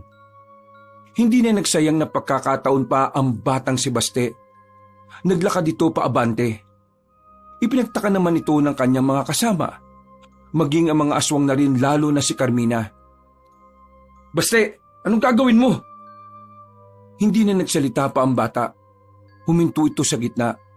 Ipinikit ang kanyang mga mata at nagsimulang bumulong sa hangin. Ano pang hinihintay niyo mga inutil kayo? Atakihin niyo na ang pupit na yan! Sabay-sabay na lumapit ang mga aswang kay Baste. Pero sa hindi malamang dahilan, hindi nila magawang hawakan ng bata. Napatigil ang mga aswang nang makita nilang umuusok ang kamao ni Baste. Pagdilat ng mga mata nito, sinuntok agad nito ang isang aswang na umatake sa kanya. Nabali ang ulo ng aswang. Bagay na ikinagulat din ng iba pa. Pero hindi pa nakontento si Baste. Hanggat nakikita niyang buhay ang mga aswang, hindi siya magdadalawang isip na gamitin ang kanyang lakas. Nilampaso niya ang mga aswang, binalibag, tinadyakan at pinagbababasag niya ang mukha ng mga yon. Ang mga natitirang aswang, natutong matakot sa bata. Nawala ang pagkabangis ng mga yon. Hindi na magawa pang makaatake. Mga tuwag ba kayo? Atakihin niyo ang batang yan! Bata lang yan! Nagalit ang babaeng si Carmina. Kaya sa mga sandaling ito, napilitan na lamang din itong magpalit ng anyo para harapin ang bata. Masyado ka na masakit sa ulo ko, bata ka! Alam ko pong hindi ikaw ang pinakapinuno ng mga aswang. Nabasa ko sa mga matumuno na meron ka pang isang sinasamba. Nasaan ang pinuno ninyo? Ang kapal naman ang mukha mong itanong sa akin ng bagay na yan. Sino ka ba sa akala mo para makaharap ang pinuno namin? Isa ka lang batang aksidenteng pinagkalooban ng mutya. Hindi mo siya kakayanin kapag nakaharap mo na siya. Kakayanin ko ang pinuno ninyo kasi nasa likuran ko po ang taong nagmamahal at sumusuporta sa akin. Pati na rin ang mga tao ng bayan na ito. Kuya, kanya ba talaga magsalita ang batang yan? Parang bayani, oh. Isa naman talaga siyang bayani. Siya ang magiging pangunahing bayani ng bayan na ito. Hindi nagtagal, gumapang ng mabilis ang dalaga patungo sa bata. Pumaibabaw si Carmina sa batang si Baste. Pero tinadyakan lang ito palayo. Nang makabangon si Baste, ito naman nung lumapit sa dalaga. Nahawakan ng bata ang damit ni Carmina na siya naman itong hinilan ng malakas. Hinambalos niya ang babae sa lapag. Pagkatapos, pinakawalan ni Baste ang malakas nitong suntok sa mukha ng dalaga. Sa lakas ng suntok, tumabingi na ang matangos na ilong ng babaeng aswang. Walang iya ka! Walang iya kang bata ka! Sinira mo magandang ilong ko! Wala pa po yung kumpara sa mga buhay na nasira ninyo! Wala akong pakialam! Papatayin kita! Papatayin kita! Nangisay ang dalaga. May mga tumunog na buto sa katawan nito. Kasunod nito ay ang bahagyang paglaki ng mga muscle ni Carmina. Palagay ng bata, yun ang huling pagpapalitan nyo ng babae. Naku, mukhang delikado na rito. Kailangan na nating umalis, Basti. Hindi! Kakayanin ni Basti ang aswang na yan! Magtiwala tayo sa kanya! Anong kakayanin? Tingnan mo nga lumaki na ang katawan ng babae. Nararamdaman ko si Basti. Wala siyang nararamdaman kahit na anong takot. Kailangan nating ibigay ang tiwala natin sa kanya sa puntong ito. Uy, Basti! Sigurado ka bang ayos ka lang dyan? Ayos lang po ako dito! Huwag niyo po akong intindihin! Hindi po ako mapapahamak dito! Papatayin kita! Papatayin kita! Binukanan ni Carmina ang malapad nitong pakpak. Lumipad ito sa ere at saka umatake. Nagawa nitong kalmutin ang bata pero daplis lang. Hindi yun ininda ni Baste. Sa halip, tila mas lalo pang ginanahan ng bata na makipagsabayan sa kaharap na aswang. Papatayin kita! Magbabayad ka sa akin! Hindi mo magagawa yan! Hindi mo ako kakayanin! Ayos natuto ng magyabang ang batang to Sa muling pag-atake ng babaeng aswang, muling umusok ang kamao ng batang si Baste. Nagawa niyang makailag. Nang makakuha ng tamang pagkakataon, mabilis niyang hinagupit ng suntok ang aswang sa braso. Lumagutok ang buto nito. Lumaylay ang braso ni Carmina at hindi na maigalaw. Pero hindi pa rin natatapos ang lahat. Muling sinuntok ng bata ang babae sa kabilang braso. Hindi na rin yun magamit pa ni Carmina. Walang iya ka talagang bata ka! Hindi na nito natapos ang sasabihin na makatanggap na rin ito ng suntok sa panga. Naiba ang forma ng panga ng dalaga sa lakas ng pagkakasuntok. Hindi na ito makapagsalita, pero patuloy pa rin ito sa pagiging agresibo na parabang wala lang nangyari. Kaya naman hindi na rin nagpatumpik-tumpik pa at sinundan niya ito ulit ng maraming suntok ang mukha ng dalaga. Nang hindi na ito umatake, inipon niya naman ang lahat ng kanyang lakas sa kanyang kaliwang kamao. Mabilis siyang lumapit kay Carmina at saka pinakawala ng huli nitong hagupit. Pinatama niya sa dibdib ang suntok niya. At dahil doon, tuluyan ng tumumba si Carmina at nalagutan na ito ng hininga. Hingal na hingal ang batang si Baste, pero sulit ang pagod nila sa mga oras na yon. Lahat kasi ng mga aswang na kinalaban nila ay nalagas na nila. Pero dahil hindi pa tapos ang laban, hindi pa rin sila naging kampante. Nagmamadali silang nilisan ng lugar na yon at pinuntahan ng iba pang pinagtataguan ng mga nilalang. Pero bigo na silang maabutan ng mga aswang. Parang nakaramdam na ang mga aswang na natalo na ang isa sa tinuturing nilang pinuno. Kaya naman, minabuti na lamang nilang ipahinga na muna ang sandaling yon. Pinaubayan na lamang nila sa ibang manunugis ang pagtugis sa mga natitirang aswang sa gubat. Magkakaharap sila ngayon sa bakuran habang nagpapahinga. Si Baste, normal lang at parang hindi man lang nakaramdam ng pagod. Ang bilis nitong nakarecover sa laban. Parang wala lang nangyari. Basti, ayos ka lang ba? Wala ka bang malalang sugat? Daplis lang naman po ito at nalinisan ko na rin naman po. Ang galing mo kanina, Basti. Pinabilib mo ako ng sobra. Talagang ang karapat-dapat ka para sa mutya ng bulalakaw na yan.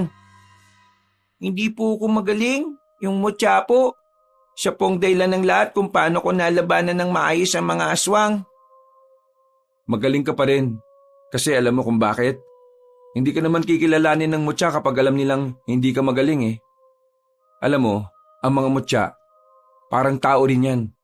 Mapili din sila sa magiging amo nila. Kaya, swerte mo kasi ikaw ang napili. Biruin mo, ang daming pwedeng bagsakan ng bulalakaw, sa harapan mo pa talaga. Ibig sabihin, ikaw talagang itinakda. Marami pong salamat sa mga sinabi ninyo. Pero hindi pa po tapos ang laban eh. Alam ko pong pagkatapos nitong panalo natin, mas lalo makakaroon ng dahilan ng mga aswang para mas maggasik ng lagim. Huwag kang mag-alala, Baste. Alam kong kasama natin ang Panginoon sa laban na ito. Ngumiti na lamang ng papilit ang bata. Matapos ang pag-uusap na yon, ay nakapagpahinga na rin si Baste. Mahimbing ang tulog niya habang ang tatlong lalaki ay nasa bakuran lang. Nag-uusap at isinasabay na rin ang pagbabantay. Kinaumagahan, naisipan ni Baste na pumasyal sa kanilang baryo. At dahil delikadong lalakad siyang mag-isa, sumama na sa kanya ang tatlong binata. Pagdating nila sa baryo nila, ay wala pa rin namang nagbago. Maingay, magulo, at kahit maaga pa lang, maririnig na agad ang mga nagbabangayan na mag-asawa. Walang bakas ng kaguluhan doon ng mga aswang. Kaya palagay ni Baste, hindi pa nadadalo ng mga aswang ang kanilang baryo. Alam ko na, kaya mo gusto pumunta dito dahil gusto mong malaman kung nasa maayos lang na kalagayan si Tiyo. Pambira ka naman bata ka. Naging malupit na nga sa iyo yung taong yun. Bakit nag-aalala ka pa sa demonyong yun?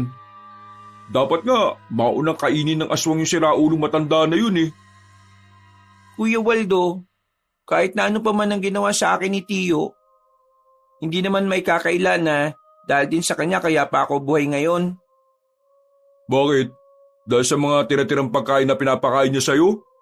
Parang ginagawa ka nga niyang aso sa mga pagkain na binibigay niya sa'yo Gusto ko lang magpaalam kay Tiyo, kaya gusto kong makita na nasa maayos siyang kalagayan. Waldo, hayaan natin siyang maramdaman kung anong gusto niyang maramdaman. Huwag natin pilitin si Baste na magalit sa tiyuhin niyo kung talagang napakabukal ng kalooban niya. Pero may tama naman si Waldo Ano pang punto kung magiging mabait ka sa taong lumapastangan sa'yo? Wala tayong magagawa. Sincero palagi ang kalooban ng mga bata Kaya hindi natin pwedeng sisihin si Baste kung ganun ang tingin niya sa sitwasyon. Hayaan natin siyang maintindihan at matutunan niya ang mga bagay-bagay. Tumigil sila sa paglalakad nang marating na rin nila ang tapat ng bahay ni Mang Erning. Nakabukas naman ang gate na yari sa Palotsina. Kaya pumasok na kagad sila. Unang lumapit si Baste sa pintuan. Pero hindi pa man sila nakakapasok sa bahay, nakita nilang lumabas na ang matandang si Erning. Umuubo-ubo ito at kitang-kitang nangihina ito. Malaki na rin ang ipinayat ni Mang Erning kahit na ilang araw pa lang namang hindi nakikita si Baste. Nagtataka ang mga mata ni Mang Erning na nakatingin sa kanila. Kinuha nito bigla ang nakasandal na bakal na tubo sa gilid. Ala, nagsama ka pa talaga ng mga tao? Bakit? Papabugbog mo ba ako sa mga yan? Tiyo, umalma ka nga. Yang kagad ng reaksyon mo palibasa gawain mo Isa ka pa! Siguro, ikaw ang nag-udyok dito kay Baste na magsumbong sa inyo, ano? Sira ulo ka rin talaga Ang alam mo siguro, hindi ko alam ang ginagawa mo sa buhay ba? Tiyo, hindi po ako nagpunta dito para gantihan kayo sa lahat ng ginawa niyo sa aking hindi maganda. Nandito lang po ako para alamin ang kalagayan ninyo. Uy, ano? Dahil nakita mo na ang kalagayan ko, magiging masaya ka na ba? Eto na ako, inuubo, nangihina, may sakit. Pakiramdam ko nga malapit na ako mamatay O ano, magiging masaya ka na ba kasi ganito na sinapit ko? Kinakarma na ako. Simulan niyo ng magdiwang. Sa lahat po ng tao, kayong unang nakakaalam na hindi ko kayang gawin ang mga sinasabi ninyo. Kahit na kailan, hindi ko hiniling na mapahamak po kayo. At kahit na sinasaktan niyo po ako, minamaltrato, hindi ko kailanman inisip na sana karmahin po kayo. Gusto ko lang namang malaman na ayos kayo. Kasi kahit na wala akong maalalang masayang alaala kasama ka, iniintindi ko pa rin ang kalagayan po ninyo. Natameme ang matandang si Erning. Tila bigla itong natauhan sa pinagsasasabi ng batang si Baste. Pagpapaalam na po ako sa inyo. Marami pong salamat sa pagpapatiran niyo sa akin. Alagaan niyo po ang sarili niyo At kung sakaling magkaroon ng kaguluhan, Magtago po kayo sa silong ng bahay. Heh, siguro, niloloko mo lang ako, no? Kunwari, nagbabait-baitan ka tapos may gagawin kayo masama sa akin. Manimik ka na nga, matanda ka. Tigas din talaga ng pagmumukha mo, no? Nagagawa mo pa talaga mag-isip ng mga ganyan kahit na ikaw naman na may kasalanan sa kanya? Anong klaseng kaluluwa ba meron ka? Pambira ka talaga, Tio Erning. Ahayaan mo na lang bang mamatay ka na ganyan pa rin ang ugali mo? Mawalang galang na po pero sana matuto po kayong tumanaw ng utang na loob. Dahil sa murang edad ni Baste, wala siyang ibang inisip kundi ang mapakain kayo. Tapos, hanggang sa huli niyong pagkikita, ganyan kayo. Gusto niyo sapakin ko po kayo? Kuya, sabi mo kanina kalma. Tapos ikaw tong nakaalboruto dyan. Nagpupupo ka dyan tapos sasabakin mo naman. Paano? Ngayon lang kasi ako nakakita ng ganitong klase ng tao Sige po, magpapaalam na po kami. Dumaan lang po kami dito para sabihin ko sa inyo ang pamamaalam ko. Palagi niyo pong ingatan ng sarili niyo ha. At sana, tigilan niyo na ang pagsusugal at pagbibisyo. Nauna nang naglakad si Baste palabas ng bakuran. Sumunod na lamang din ang 3 sa bata. Noong mga sandaling yon, gumaan na ang pakiramdam ni Baste. Kahit na alam niyang malabong humingi ng tawad ng matanda sa kanya, ang mahalaga na lamang sa kanya ay napatawad na niya ito. Tunay ngang busilak ang kalooban ni Baste. Isang bagay na mas lalong nagustuhan sa kanya ng mutya ng bulalakaw. Ang pagkakaroon niya ng bukal na kalooban ang siyang mas lalong nagpapalakas ng kanyang mutya. Matapos ang madramang sandali, tumigil na muna sila sa isang karinderya. Sakto namang nakapagdala ng pera si Tommy kaya kumain na muna sila roon. Habang kumakain, naririnig nila ang pinag-uusapan ng mga kalalakihan sa kabilang lamesa.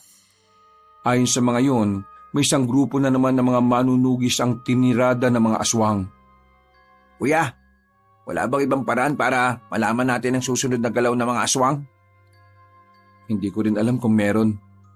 Traidor kasi mga kilos nila Inuunan nila mga walang kalaban-laban. At kapag yun din naman ang pinrotektahan natin, ang aatakihin naman nila yung mga manunugis. Kaya kong malaman kung saan po sila nagkukuta. Pero kakailanganin ko ng mas malakas na katawan para magawa yun. Mas malakas na katawan? Pwede ka sigurong uminom ng energy drink, mga 1 kahon. Uy, raulo ka ba? Di namatay ang pinsan mo. Mag-isip-isip ka nga. Hindi naman pwede sa bata yung sinasabi mo Parang nagbibiro lang Uy, seryoso tayo ngayon, Waldo. Sasamantalahin ko na po yung pagkakataon. Mag-iinsayo ko na mag-iinsayo para mas lumakas po yung katawan ko. Pagkatapos nilang kumain ay umalis na rin sila sa baryong yon. Bumalik sila sa bahay ni Tommy. At sa pagkakataong ito, isang masamang balita na naman ang narinig nila.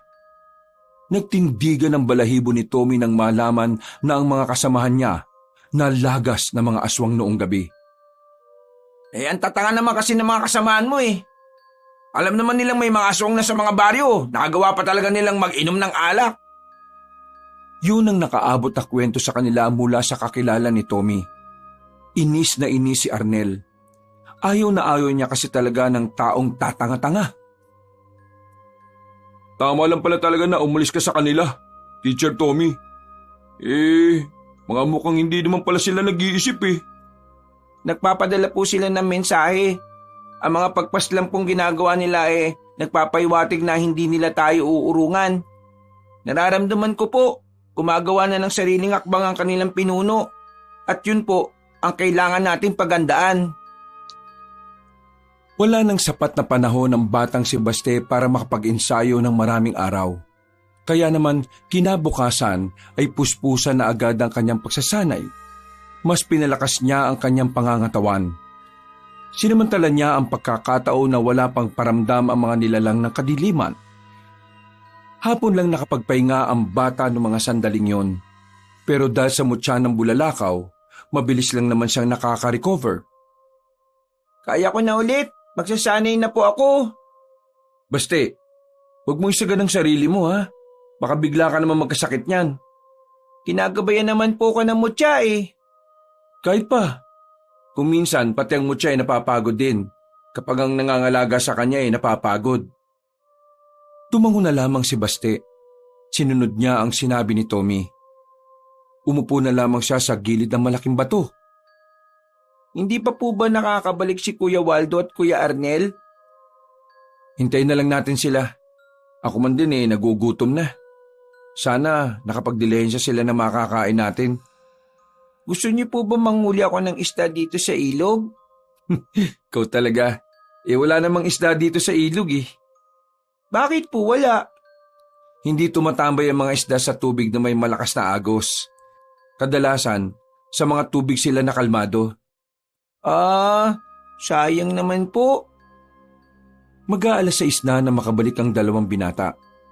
Imbis na matuwa si Baste at Tommy dahil makakakain na sila, nawala ang ngiti sa kanilang mga muka nang malaman ang daladala nitong balita. Kuya, yung mga aswang, nasa kabilang baryo. Malapit na sila dito sa baryo natin. Buisit! Pero wait, there's more. Kasama na nila yung kanilang pinuno. Na sa pagkakarinig namin, seryo ang pangalan. Hindi na pala natin sila kailangang hanapin. Sila na mismong lumapit. Kailangan na po nating hanapin ng mga aswang. Pinatunog na ng batang si Baste ang kanyang mga daliri. Handang-handa na siya sa paparating na laban. Wala silang sinayang na pagkakataon. Pinunta na nila ang baryo. Pagdating nila roon, normal pa rin ang lahat. Wala pa silang nararamdaman o nakikitang aswang man lang. Pero hindi na sila naging kampante. Dahil sa pagiging tahimik ng baryo, nararamdaman ni Baste na paparating na ang mga magdadala ng kamatayan ng lahat. Tumayo silang apat sa gitna ng daan. Nakikiramdam, nagmamasid. Alerto na silang lahat. Pero hindi pa rin maiwasan na kabahan. Sa dami ng aswang, alam ni Baste na magiging mahirap sa kanila ang laban. Nandiyan na po sila. Humigpit ang hawak ng 3 binata sa kanilang mga sandata. Nagsimulang dumaloy ang kaba sa kanilang kalooban nang magpakita na sa kanila ang pinuno ng mga aswang. Kaswalang itong naglakad at tumigil sa harapan nila. Wala itong ibang kasama. Ikaw ba ang nagmamay-ari ng mutya ng bulalakaw? Ako nga po. Kung ako sa'yo, huwag ka nang makialam sa gusto kong mangyari. Bata ka pa, marami ka pang maabot sa buhay. Pero hindi mo magagawa yon kung ngayon mamamatay ka. Isa lang naman po ang gusto kong gawin eh. Yun ay ang ipagtanggol at ang kaligtasan ng mga tao. Umawa ng mahina si Mang Seryo. Minalit nito ang ambisyon ng bata na makuha ang kapayapaan. Sa tagal na kasing aswang ni Mang Seryo, ito ang unang pagkakataon na nakatagpo matanda ng batang nangangalaga sa mutya. Hindi ko na kailangan magsayang pa ng oras sa inyo. Wala sa inyo ang makakapantay sa lakas ko. Mga kasama, tapusin niyo na mga ito! Nagsilabasan ng mga aswang na nagtatago lang pala sa gilid-gilid. Unang kita pa lang ni Baste. Ramdam niya kaagad na hindi tatagal sa laban ng mga kasama niya. Hindi naman sa wala siyang tiwala. Ang tumatakbo sa isipan niya ang realidad na kahit kailan hindi mananalo ang kaunting bilang sa mas nakakarami. Bakit hindi mo na lang ako subukan? Para malaman natin kung talagang hindi ako papantay sa lakas nyo. Aba, gusto mo ba talagang masubukan ang pinakamalakas na aswang? Wala naman pong mawawala kung susubukan nyo, di ba? Maliban na lang kung matatalo ka. Talaga pong mawawala. Talagang yumayabang nitong pinsan ko. Tinanggal na matandang si Seryo ang damit niya.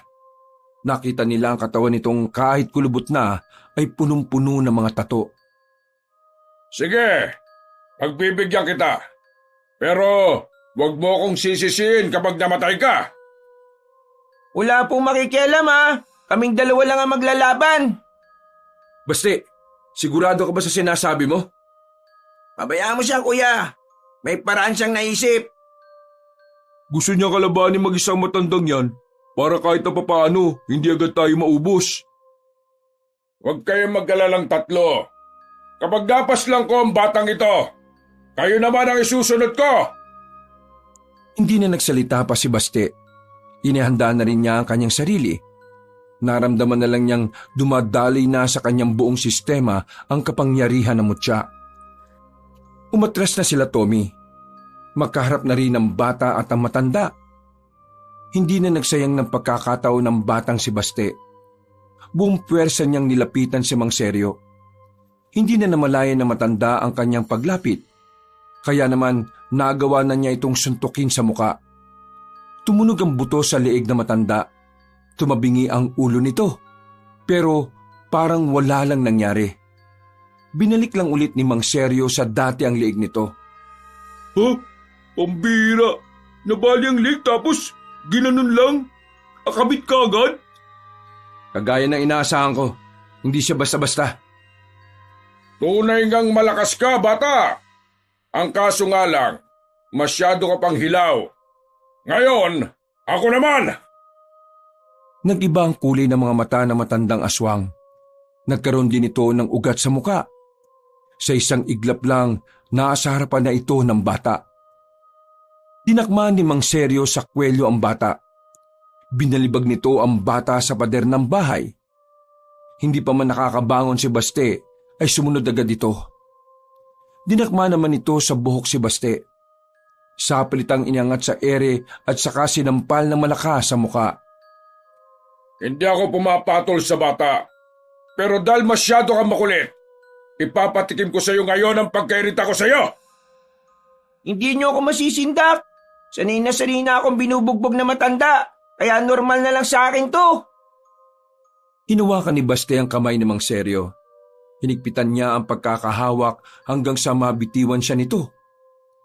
Hindi siya nagsayang ng oras. Lumundag siya sa harapan ni Mang Seryo at saka tinusok nito ang mata na matanda. Pagkakataon na sana niya para makagawa ng pag-atake, pero nagulat sila habang hawak lang ni Mang Seryo ang kanyang kamao. Kahit nakapikit ang matandang aswang, wala pa rin umuubra sa taktika ng bata. Alam mo ba na mga aswang ay kayang makipaglaban kahit walang nakikita? Kung hindi mo alam, ngayon alam mo na! Isang malakas na suntok ang pinakawalan ni Mang Seryo sa maliit na katawan ni Baste. Tumilapo ng bata sa harapan ng tatlong binata. Kita nilang dumura na ng dugo si Baste. Kaya naman pumorma na rin silang tatlo. Batid nilang hindi sila mananalo kay Mang Seryo. Pero wala na silang magagawa. Kailangan nilang kumilos para kay Baste. Magsitabi kayo! Wala naman akong pakialam sa inyo eh. Ang batang yan lang ang gusto kong makalaban. Nakita mo ng lupay-pay na, di ba? Hindi kami lalaban sa iyo ngayon. Wala kayong karapatan na lumaban sa katulad kong mataas ang antas. Lumayas kayo sa daraanan ka! Mataas na antas pinagsasabi mo. Bakit? Presidente ka ba? Kwento mo sa panot. Kasama! Lapain niyo mga yan! Umangil lang sabay-sabay ang mga aswang sa paligid. Hinanda na ng tatlong lalaki ang kanilang sarili. Numero 1 misyon natin sa oras na to. Protektahan si Baste Siya lang ang pag-asa natin. Lalaban tayo para sa kanya ngayon, hanggang sa kamatayan. Habang namimilipit ang bata sa sakit, nagsimula na ring umatake ang mga aswang. Kitang-kita ni Baste kung papaanong mahirapan ang kanyang mga kasama. Habang tumatagal ang laban, dumadami na rin ang sugat na natatamon ng tatlong binata. Walang panghinaan ng loob. Marami na tayo napapaslang sa kanila. Ngayon pa ba tayo susuko? Hanggang kamatayan na to! Hindi ako papayag na mamatay ng dahil lang sa mga mokong na to. Tanggapin niyo na lang na ang inyong kinatatayuan ngayon ay siyang magiging libingan ninyo. Muling nakipaglaban ng tatlo. May mga tinatamaan pa rin naman sila. Pero dahil nga sa dami ng sabay-sabay na lumalapit sa kanila, nasusugatan din sila ng mga aswang. Lumipas lang ang ilang minuto, nanlalambot na rin sila Tommy. Kaunting-kaunti na lang ay matatalo na rin sila. Hindi na nila alam ang gagawin. Tila ba binubuhos na lang nila ang natitira nilang lakas. Kaya ba? Kaya ko ba? Ako rin, kaya ko ba? Mas lalo naman ako. Kahit hirap na nilang igalaw ang kanilang mga kamay, hindi mararamdaman sa tinig ng tatlo ang pagsuko. Mas lalo pang nag-aalab ang kanilang katapangan para protektahan ang bata. Nasa mga sandaling yun ay namimilipit pa rin. Nakita ni Baste na malapit na rin bumagsak sila Tommy. Gustuhin niya mang tumayo pero mas lalo lang sumasakit ang buo niyang katawan. Kapangyarihan ng mutya ng bulalakaw, tulungan mo po kami. Matapos sabihin ni Baste ang mga salitang yon, bigla na lamang kumulog ng malakas. Naramdaman niyang nag-iinit ang bato na nasa tagiliran niya. Saktong pagdilat, tumama yun sa bato. Nakaramdam na matinding kuryente ang bata. Nangisay-ngisay ito sandali. Dahil dito, inakala naman nilang napahamak na si Baste. Maging si Mang Seryo din ay tumawa na lang sa sinapit ng bata. Pero ang hindi nila alam, ang kidlat pala na yun na kaloob ng kalikasan ang siyang magdadala ng kalakasan sa mutya ng bulalakaw para harapin ang mga aswang. Lalong-lalo na ang pinuno na si Mang Seryo. Bumangon ang bata, umuusok pa ang katawan nito. Nakatingin sa kanyang dalawang kamay. Tila nahihiwagaan na siya at tila namamangha sa kanyang nararamdaman. Ito na. Diyos ko, maraming salamat sa tulong ng minamahal mong kalikasan. Huminga na malalim si Baste. Magsasalita pa sana si Mang Seryo pero nagulat siya nang muling lumiwanag ang paligid dahil sa kidlat. Nang mawala ang liwanag, nakita niyang nakahandusay na ang mga kasamahan niyang aswang. Sa puntong ito, natuwa ang matandang aswang. Pakiramdam kasi nito ay sulit na ang pakikipaglaban niya kay Baste. Pinahanga mo na naman ako. Ngayon, nakakasiguro na ako magiging masaya ako sa magiging laban natin. Ako si Seryo, ang pinuno ng mga aswang. Dinideklara ko na ang lahat ng nakalabang ko, ikaw ang pinakamalakas! Sumigaw ng malakas sa matandang aswang. Pinakita na nito ang malahalimaw nitong anyo. Nagkaroon pa ito ng sungay na paikot, na parabang gaya ng sakambing. Lumaki rin ang kamay nito. Kayang-kaya nitong dakmain ang muka ng kahit na sino. Halika! Lumapit ka sa akin ng... Bumaon na lamang ang kamay ni Baste sa tagiliran ng matandang aswang. Kahit na matigas ang katawan nito, ay nagawa pa rin ni Baste na masaktan si Mang Seryo. Tumilapo na matanda sa mga drum. Pero agad din naman itong bumangon. Dahil sa pagkainsulto, ang matanda na mismo ang kusang umatake kay Baste. Sinuntok nito si Baste at tinamaan naman ito. Tumansik ang bata sa silong ng isang bahay. Lumapit doon si Mang Seryo pero nagulat na lamang siya nang maramdamang nasa likod na si Baste. Huli na nang lumingon siya dahil isang malakas na suntok na naman ang tumama. Halos hindi makahinga si Mang Seryo sa lakas ng suntok ni Baste. Ibang-iba na ang bata sa mga sandaling yon. Parang hindi na ito bata sa sobra nitong lakas at bilis. Buwisit na bubwit to ah! Sinong daga ba ang nagluwal sa iyo sa mundong ito? Napaka... Aray! Muling tumilapon ang pinuno ng mga aswang. Pero agad naman yung sinundan ng bata. Pinagsusuntok niya yon sa muka hanggang sa halos hindi na ito makilala. Tatapusin na sana ni Baste ang matandang aswang, ang kaso nga lang ay nakakalas na ito sa kanya. Tingin mo sa akin, tanga! Hindi ako papayag na mapaslang lang ng isang kagaya mong bata! Hindi ko rin nahayaan na magtagumpay ang masamang plano mo. Kaya ngayon pa lang, pipigilan na kita, Manong! Huwag mo akong matawag-tawag na Manong! Lumundag na mataas si Mang Seryo. Buong akala ni Baste ay siya ang aatakihin nito. Pero nilagpasan lang siya nito. Nanlaki na lamang ang mata ni Baste nang makitang nahablot na matandang aswang si Waldo. Papaslangin ko ang taong ito kapag may ginawa ka pang hindi ko magugustuhan. Sige! Basti, huwag ka makikinig sa bukog na ito. Gawin mo lang ang gusto mong gawin. Biglang napapaisip si Baste. Si Waldo na lang kasi ang natitira niyang pamilya. Kaya naman, hindi niya rin alam kung kaya niya bang mawala si Waldo. Uy, Basti! Huwag mo akong intindihin ha! Masaya ako mamamatay kung matatalo mo tong matandang ito! Makakawalan ko ang taong ito kung ibibigay mo sa akin ang mutya ng bulalakaw! Huwag ka makikinig sa kanya! Baste, ibigay mo na sa kanya ang mutya. Mas mahalaga ang buhay ni Waldo. Naririnig mo ba sinasabi mo, Arnel? O baka bingi kang siraulo ka? Kapag nakuha niya ang mutya, wala na rin magagawa si Baste. Pero kapag ikaw namatay, wala rin kaming magagawa. Huwag ka na mag-inarte, no? Ito lang ang pagkakataon na magiging mahalaga ang buhay mo. Ibig sabihin, buong buhay ko walang halaga ang buhay ko. Ikaw nagsabi niyan, ha? Hindi ako. Nakapag-desisyon na po ako. Ibibigay ko na ang mutya. Ano? Nabubuang ka na yata? Hayaan na natin si Baste. Desisyon niya yan eh. Isa ka ba? Ibibigay ko ang mutya. Ihagis ko sa harapan mo pero kasabay nun, pakakawalan mo si Kuya Waldo. Yan! Ganyan nga! Madali ka naman palang kausap, bata ka eh! Parang dinukot ni Baste ang tipak ng bulalakaw sa kanyang tagiliran. Nang makita yun ni Mang Seryo ay tila nagningning ang mga mata nito. Batid na matandang aswang na kapag nakuha na niya ang mutya, malabo na siyang matalo ni Baste. Inihagis ni Baste ang mutya sa tapat na parang hindi man lang nagdalawang isip. Oh, ayan ang mutya ng bulalakaw. Pakawala mo na si Kuya Waldo ko. Tumatawa-tawa pang itinulak ni Mang Seryo si Waldo.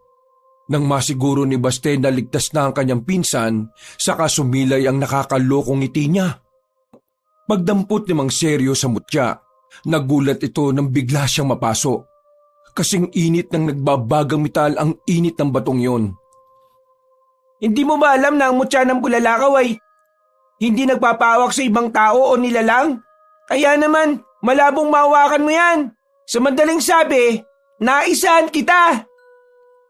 Bigla na lamang lumutang ang bato at saka tumungo sa direksyon ni Baste. Hinawakan niya ulit yun. Hindi ubra ang naisip mong paraan, Mang Seryo. At dahil alam kong mas uunahin mo ang mga walang laban, sisiguraduhin ko nang hindi mo na yung magagawa pa. Walang iya ka! Niloko mo ko! Tuso kang bata ka! Ang sabi nila, mapanling lang daw ang mga aswang. Pero ngayon, napatunayan natin na mas mapanling lang ang mga tao. Kaya sa susunod niyong buhay, hindi na kayo dapat magtiwala sa mga tao. Paalam po sa inyo! Muling pumorma ang batang si Baste. Nakita nilang tila umuusok ang kamao nito. Nagkaroon din ng malakas na hangin na pumapalibot sa bata. Ano yan? Ipo-ipo? Gumilit sila Tommy sa pagkakataong yon. Nang mawala ang malakas na hangin, mabilis na nilapitan ni Baste ang matandang si Seryo. Sinuntok niya ito ng malakas sa dibdib. Nang makita ni Baste na sumuka na ng dugo ang pinuno ng mga aswang, ginamit naman niya ang kaliwang kamao niya. Sinuntok niya ulit si Mang Seryo at sa pagkakataong yon ay tumilapon na ang matanda. Sumadsag pa ito sa lupa at saka tumama sa pader ng bahay. Hindi maaari. Hindi ako pwedeng matalo na isang bata lang. Hindi na bata ang isang batang kinapitan ng malakas na mutya. Una pa lang, ay alam niyo na yun dapat. Tuwang-tuwa ang matandang si Seryo. Bagay na ikinagulo naman ang isipan ng tatlong lalaki. Habang si Basti naman nakatingin lang sa nakahigang si Seryo. Akala niyo ba matatapos na ang angkan naming mga aswang kapag pinaslang niyo ako? Hindi! Isa lang akong sanga. Hindi niyo pa nahahanap ang puno.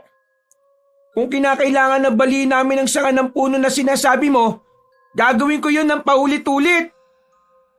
Nilapitan ni Baste si Mang Seryo. Hinawakan niya ang matanda sa kwelyo at pinaupo. Isinandal niya yun sa pader. Unti-unting pumikit ang matandang si Seryo. Buong akala nila ay patay na ang matandang aswang. Pero pagtalikod ni Baste, bigla na lamang yung tumayo at takmang kakagatin nito ang bata. Pero mabilis na nakailag si Baste at saka nagpakawala ng suntok. Sa lakas ng pagkakasuntok niya sa dibdib ni Mang Seryo, lumabas ang buto nito sa likuran. Dahil doon, bumagsak agad ito at sunod-sunod na sumuka ng dugo. Nakatingin ito kay Baste. Mga ilang sandali lang ay nalagutan na ito ng hininga. Lumapit naman sila Tommy sa kanya. Sinilaban nila ng apoy ang katawan ni Mang Seryo. Natapos na natin ang laban. Nagtagumpay na tayo. Magkakahalong emosyon ang nararamdaman nila sa mga sandaling ito. Masaya sila dahil sa wakas, napigilan na nila ang kasamaan ng mga aswang.